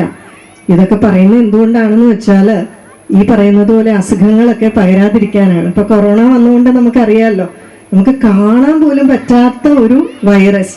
പക്ഷെ പലതരത്തിലുള്ള ആളുകളായതുകൊണ്ട് അവർ കഴിച്ചുകൊണ്ടിരിക്കുമ്പോഴൊക്കെ അവരുടെ കൈകളിലുമൊക്കെ പല അണുക്കളും കാണും. അത് നമ്മൾ വിളമ്പുമ്പോൾ, ഇപ്പോൾ ഒരു സദ്യക്കൊക്കെ ഇരുന്നിട്ട് വിളമ്പുകയാണെങ്കിൽ അവരുടെ ആ ഇലയിൽ അവരുടെ ഭക്ഷണത്തിൽ തൊട്ട് വിളമ്പിയാൽ പിന്നെ അതെടുത്ത് ആ പാത്രത്തിലിട്ട് എത്ര പേർക്കാണ് വിളമ്പുക അല്ലേ? അപ്പൊ അതുകൊണ്ടാണ്, അല്ലാതെ വേറെ നീചത്വങ്ങളൊന്നും ഉള്ളത് കൊണ്ടല്ല. വിളമ്പുമ്പോഴൊക്കെ ആഹാരം കഴിക്കുമ്പോൾ കുറച്ചൊക്കെ എച്ചിലും മറ്റും നോക്കണം. പിന്നെ വീട്ടിലൊക്കെ ആണെങ്കിൽ ചിലപ്പോൾ കുട്ടികളൊക്കെ ആകുമ്പോൾ എല്ലാം കൂട്ടി തൊട്ടു. എങ്കിലും പരസ്യമായിട്ട് ഇത് അധികം ചെയ്യരുത് എന്ന് പറയുന്നതിൻ്റെ ഒരു സാങ്കത്യം ഇതാണ്. അതുപോലെ തന്നെ ഭക്ഷണം. അപ്പൊ നമ്മളുടെ ഒരു ഹിന്ദു ധർമ്മത്തില് മത്സ്യമാംസാദികൾ വർജ്യമൊന്നുമല്ല. എന്നാൽ ആത്മീയ പാതയിൽ മുന്നേറണമെങ്കിൽ നമ്മൾ എന്ത് ചെയ്യണം? ഇതുപോലെയുള്ള രാജസിക താമസിക ഭക്ഷണങ്ങൾ, മാംസാഹാരങ്ങൾ ഒഴിവാക്കണം. സാത്വിക ഭക്ഷണങ്ങൾ നമ്മുടെ ജീവിതത്തിൽ ഉൾക്കൊള്ളിക്കണം. പൊതുവെ നമ്മളുടെ ഭക്ഷണ രീതി എങ്ങനെയാണോ അതിനനുസരിച്ചായിരിക്കും നമ്മുടെ സുഹൃത്തുക്കൾ. ഇപ്പൊ ഒരേ അമ്മയ്ക്കുണ്ടായ മക്കളാണ് രാവണനും വിഭീഷണൻ. രാവണൻ രാജസികമായിട്ടുള്ള ആഹാരങ്ങൾ കഴിക്കുന്നവനായിരുന്നു, വിഭീഷണൻ സാത്വിക ആഹാരം കഴിക്കുന്ന ആളുകളായിരുന്നു. അപ്പൊ ഇങ്ങനെയുള്ള ആഹാരം കഴിക്കുന്നവർ തമ്മിൽ മാനസികമായിട്ട് പൊരുത്തം ഉണ്ടാകാനുള്ള സാധ്യതയും വളരെ കുറവാണ്. ഇനി ഉണ്ടെങ്കിൽ അങ്ങനെയൊക്കെ കാണാൻ ചിലപ്പോൾ, പക്ഷെ കൂടുതലായിട്ടും എങ്ങനെയാണോ ആഹാരത്തിന്റെ രീതി സാത്വികമായിട്ടുള്ള ആഹാരമാണെങ്കിൽ അങ്ങനെ കഴിക്കുന്നവർ തമ്മിലാണ് മനസ്സുകൊണ്ടും പൊരുത്തപ്പെടുക. അല്ലാത്തവർ തമ്മിൽ വളരെയധികം ചിലപ്പോൾ ശണ്ഠകളും ബുദ്ധിമുട്ടുകളും അഭിപ്രായ വ്യത്യാസങ്ങളും ഒക്കെ ഉണ്ടാകാനുള്ള സാധ്യത വളരെ കൂടുതലാണ്. അപ്പൊ അതുകൊണ്ട് തന്നെ നമ്മളുടെ ആഹാരം എത്രമാത്രം പരിശുദ്ധമായി ഈശ്വരനെ മുമ്പ് പറഞ്ഞ എവിടെ നിന്ന് ആഹാരം കഴിക്കുമ്പോഴും നിങ്ങൾ ഒന്ന് ആലോചിക്കുക.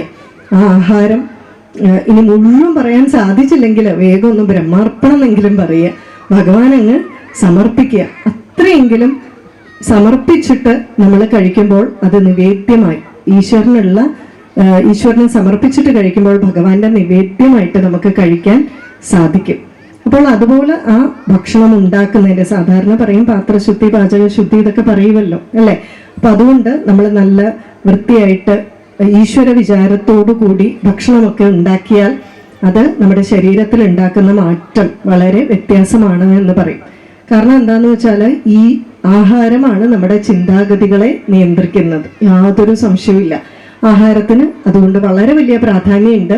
ഞാൻ സാധാരണ പറയാറുണ്ട്, ഈ പരീക്ഷയുടെ സമയമൊക്കെ ആവുമ്പോൾ കുട്ടികൾക്ക് ചില അമ്മമാര് ധാരാളം അങ്ങ് ആഹാരം കൊടുക്കും, നന്നായിട്ട് ബുദ്ധി വർദ്ധിക്കട്ടെ എന്നൊക്കെ പറഞ്ഞു. പക്ഷേ ആ സമയമാവുമ്പോൾ അമിതമായിട്ട് ആഹാരം കൊടുക്കരുത്. ആഹാരം കുറച്ച് കൂടുതൽ കഴിച്ചു കഴിഞ്ഞാൽ, ഇപ്പോൾ ക്ലാസ്സുകളിലൊക്കെ ആണെങ്കിൽ സാധാരണ ഉച്ച കഴിഞ്ഞാൽ കുട്ടികൾക്കൊക്കെ ഉറക്കം വരും, നമുക്കാണേലും അതല്ലേ. എന്തുകൊണ്ടാണ്? ആഹാരം കുറച്ച് കൂടുതലാണ് കഴിച്ചിരിക്കുന്നതെങ്കിൽ നമുക്ക് ഉറക്കം വരും. ഇനി അതേ ടീച്ചർ രാവിലെയാണ് പഠിപ്പിക്കുന്നതെങ്കിൽ ഉറക്കം വരില്ല. അത് ഇതുകൊണ്ടാണ്, ആഹാരത്തിന്റെ പ്രത്യേകതയാണ്. ഇപ്പൊ പരീക്ഷാ കാലഘട്ടമൊക്കെ ആണെങ്കിൽ കുട്ടികൾക്ക് വളരെയധികം അങ്ങ് ഭക്ഷണം കൊടുക്കാതിരിക്കുക, കാരണം വേഗം ദഹിക്കും. അതുപോലെ മത്സ്യമാംസാദികളൊക്കെ കൊടുത്താൽ അത് ദഹിക്കാൻ 7-8 മണിക്കൂർ എടുക്കും. വെജിറ്റേറിയൻ ഫുഡൊക്കെ ആണെങ്കിൽ ഒരു 2-3 മണിക്കൂറിനുള്ളിൽ ദഹിക്കും. അപ്പൊ ഈ ദഹിക്കാൻ വേണ്ടി നമ്മൾ ഉണ്ടാക്കിയ ഊർജം മുഴുവൻ ആഹാരത്തിലൂടെയാണ് ദഹിപ്പിക്കാനായിട്ട് ചെലവഴിക്കും. അപ്പൊ അതുകൊണ്ട് ആഹാര കാര്യങ്ങളും കൂടി നമ്മൾ ശ്രദ്ധിക്കുക. ഇനി അടുത്തത് വിദ്യാഭ്യാസമാണ്. ആ ഒരു സെക്ഷനും കൂടി പറഞ്ഞിട്ട് നമുക്ക് സമാപിപ്പിക്കാമെന്ന് വിചാരിക്കുന്നു. വിദ്യാഭ്യാസം, അത് കഴിഞ്ഞിട്ട് നമ്മൾ രാവിലെ ജോലിക്കോ കുട്ടികൾ സ്കൂളിലേക്കോ ഒക്കെ പോകും. ഇവിടെ ഏറ്റവും കൂടുതൽ ശ്രദ്ധിക്കേണ്ടത് നമ്മൾ ഏത് തരത്തിലുള്ള കലാലയത്തിലേക്കാണ് നമ്മുടെ കുട്ടികളെ വിടുന്നത് എന്നുള്ളതാണ്. അത് വളരെയധികം പ്രാധാന്യമുള്ള ഒരു ഘടകമാണ്. ആ കലാലയത്തിന്റെ സംസ്കാരം നമ്മുടെ കുട്ടികളെ വളരെയധികം ബാധിക്കുന്നുണ്ട്. അതുകൊണ്ട് നമ്മളുടെ വീട്ടിൽ കഴിയുന്നതിനേക്കാൾ ഒരുപക്ഷെ വളരെയധികം കൂടുതൽ സമയം കുട്ടികൾ ഈ കലാലയത്തിലാണ് ചെലവഴിക്കുന്നത്. അതുകൊണ്ട് ഞാൻ ഇന്ന കലാലയം എന്നൊന്നും പറയുന്നില്ല, എങ്കിൽ പോലും നമ്മളുടെ സംസ്കാരവുമായിട്ട് ബന്ധമുള്ള, അത് ഏത് ആളുകളാണെങ്കിലും ശരി, നമ്മുടെ കുട്ടികൾക്ക് ഏത് സംസ്കാരം ഉണ്ടാകണം എന്ന് നമ്മൾ ആഗ്രഹിക്കുന്നു അതുപോലെയുള്ള കലാലയങ്ങളിൽ വിട്ടുകഴിഞ്ഞാൽ നമ്മുടെ കുട്ടികൾ നമ്മൾ ഉദ്ദേശിക്കുന്ന രീതിയിലുള്ള കുറച്ച് സംസ്കാരം സ്വാംശീകരിക്കുന്നതായിട്ട് നമുക്ക് കാണാൻ സാധിക്കും. കാരണം എന്താന്ന് വെച്ചാൽ ഈ ഒരു വിദ്യാഭ്യാസമാണ് കുട്ടികളുടെ ജീവിതത്തിന്റെ ഏറ്റവും പ്രധാനപ്പെട്ട അടിത്തറ. അവസാന ശ്വാസം വരെ ഈ ഒരു ധാർമ്മികമായിട്ടുള്ള മൂല്യങ്ങൾ അവൻ കൂടെ കൊണ്ടുപോകേണ്ടതാണ്. അപ്പൊ അതുകൊണ്ട് തന്നെ നമ്മൾ ദൈനംദിന ജീവിതത്തിൽ ധാരാളം ഇതുപോലുള്ള വളരെ വിശേഷപ്പെട്ട കാര്യങ്ങൾ ശ്രദ്ധിക്കാനുണ്ട്. ഏറ്റവും അവസാനമായിട്ട് ഇതിൻ്റെ എല്ലാം ഉപരിയായി നമ്മൾ ചെയ്യേണ്ട ഏറ്റവും പ്രധാനപ്പെട്ട ഒരു കാര്യമാണ് ശുഭസങ്കല്പം. എന്തിനെ പറ്റിയും, അതായത് സങ്കല്പത്തിൽ നിന്നാണ് സൃഷ്ടി, യാതൊരു സംശയവും വേണ്ട. നമ്മൾ എന്ത് വന്നാലോ ചിലപ്പോൾ അത് അങ്ങനെയെങ്ങാനും സംഭവിച്ചോ ഇങ്ങനെയെങ്ങാനും സംഭവിച്ചോ എന്ന് ചിന്തിക്കാതെ എല്ലാത്തിനെ പറ്റിയും ശുഭമായിട്ട് സങ്കല്പിക്കുക. ഈ ജീവിതത്തിലെ ഓരോ കാലഘട്ടവും അനുസരിച്ച് നമ്മൾ മുന്നോട്ട് പോകുമ്പോൾ ചിദാനന്ദപുരി സ്വാമിജി പറയും, ഞാൻ ഇപ്പോഴും അത് ശ്രമിക്കാറുണ്ട്. സ്വാമിജി പറയും, ഒരു ദിവസം ചിലപ്പോൾ നമ്മളുടെ കുട്ടി വൈകിട്ട് താമസിച്ചു ക്ലാസ്സിൽ നിന്ന് വരാൻ, നമ്മൾ എന്താ ചിന്തിക്കുക? അയ്യോ, അവൻ എന്തെങ്കിലും പറ്റിയോ, അല്ലേ, എന്തെങ്കിലും വണ്ടി കിട്ടാതെ ആയോ, ചിലപ്പോൾ എവിടെയെങ്കിലും വീണോ. നമുക്ക് ചിലപ്പോൾ ഒരു സ്പെഷ്യൽ ക്ലാസ് ഉള്ളത് കൊണ്ടായിരിക്കാം, ടീച്ചർ എന്തെങ്കിലും കാര്യത്തിന് പിടിച്ചു നിർത്തിയതായിരിക്കാം. പക്ഷെ ചിലപ്പോൾ അറിയാതെ നമ്മളുടെ മനസ്സൊന്ന് പിടച്ചു പോകും. സ്വാമിജി പറയുന്നു, എന്താണെങ്കിലും ശുഭമായിട്ട് സങ്കല്പിക്കൂ. കാരണം ആ സങ്കല്പത്തിന്റെ തരംഗങ്ങൾ വളരെ ശക്തിയേറിയ രീതിയിലാണ് സഞ്ചരിക്കുക. അപ്പോൾ അതുകൊണ്ട് നമ്മൾ എല്ലാ കാര്യങ്ങളിലും ശുഭസങ്കല്പത്തോടുകൂടി മുന്നോട്ട് പോയി കഴിഞ്ഞാൽ നമ്മളുടെ ജീവിതം ആ സനാതന ധർമ്മത്തിൽ അധിഷ്ഠിതമായിട്ട് നമുക്ക് മുന്നോട്ട് കൊണ്ടുപോകാൻ സാധിക്കും. ഇന്നിവിടെ ഗൃഹസ്ഥാശ്രമ ധർമ്മത്തെ പറ്റിയാണ് നിങ്ങളോട് സംസാരിച്ചത്. അതിൻ്റെ കൂടെ കുറച്ചു കാര്യങ്ങളായിട്ട് ദൈനംദിന ജീവിതത്തിൽ ശ്രദ്ധിക്കേണ്ട കാര്യങ്ങളും പറഞ്ഞു. അപ്പം നിങ്ങളിവിടെ എന്താണെങ്കിലും ശ്രവണം എന്നുള്ള ഒരു കാര്യം നടന്നു. ഇനി വേണ്ടത് മനനവും നിധിധ്യാസവുമാണ്. മനനം എന്ന് പറഞ്ഞാൽ ഇപ്പം ഞാൻ ഈ പറഞ്ഞതൊക്കെ അതുപോലെ അങ്ങ് കേട്ട് 2-3 തരത്തിൽ സംഭവിക്കാം. ഒന്ന്, ഇത് കൂടെ കേട്ട് നേരെ അപ്പുറത്തോട്ട് പോകാം, കാരണം ഈ ചെവിയുടെ നേരെ എതിർവശത്താണ് മറ്റേത് വെച്ചിരിക്കുന്നത്. അതല്ലെങ്കിൽ കേട്ടിട്ട് നേരെ ഹൃദയത്തിലേക്ക് പോകാം. ഇങ്ങനെ പലതരത്തിൽ സംഭവിക്കാം. ഇപ്പം ചെയ്യേണ്ടത് എന്താണെന്ന് വെച്ചാൽ, വീട്ടിൽ ചെന്നിരുന്ന്, ഞാൻ എൻ്റെതായ ആശയങ്ങളൊന്നും പറഞ്ഞിട്ടില്ല, ആചാര്യന്മാർ പറഞ്ഞത് മാത്രം പറഞ്ഞിരിക്കുന്നു. വീട്ടിൽ ചെന്ന് എപ്പോഴെങ്കിലും സമാധാനമായിട്ട് ഇരുന്ന് ആലോചിക്കുക, ഇതിലൊക്കെ എന്തെങ്കിലും കാര്യമുണ്ടോ എന്ന്. അല്ലാതെ നമ്മൾ ഇവിടുന്ന് ഇങ്ങനെ കേട്ടിട്ട് പോയിട്ട് കാര്യമില്ല.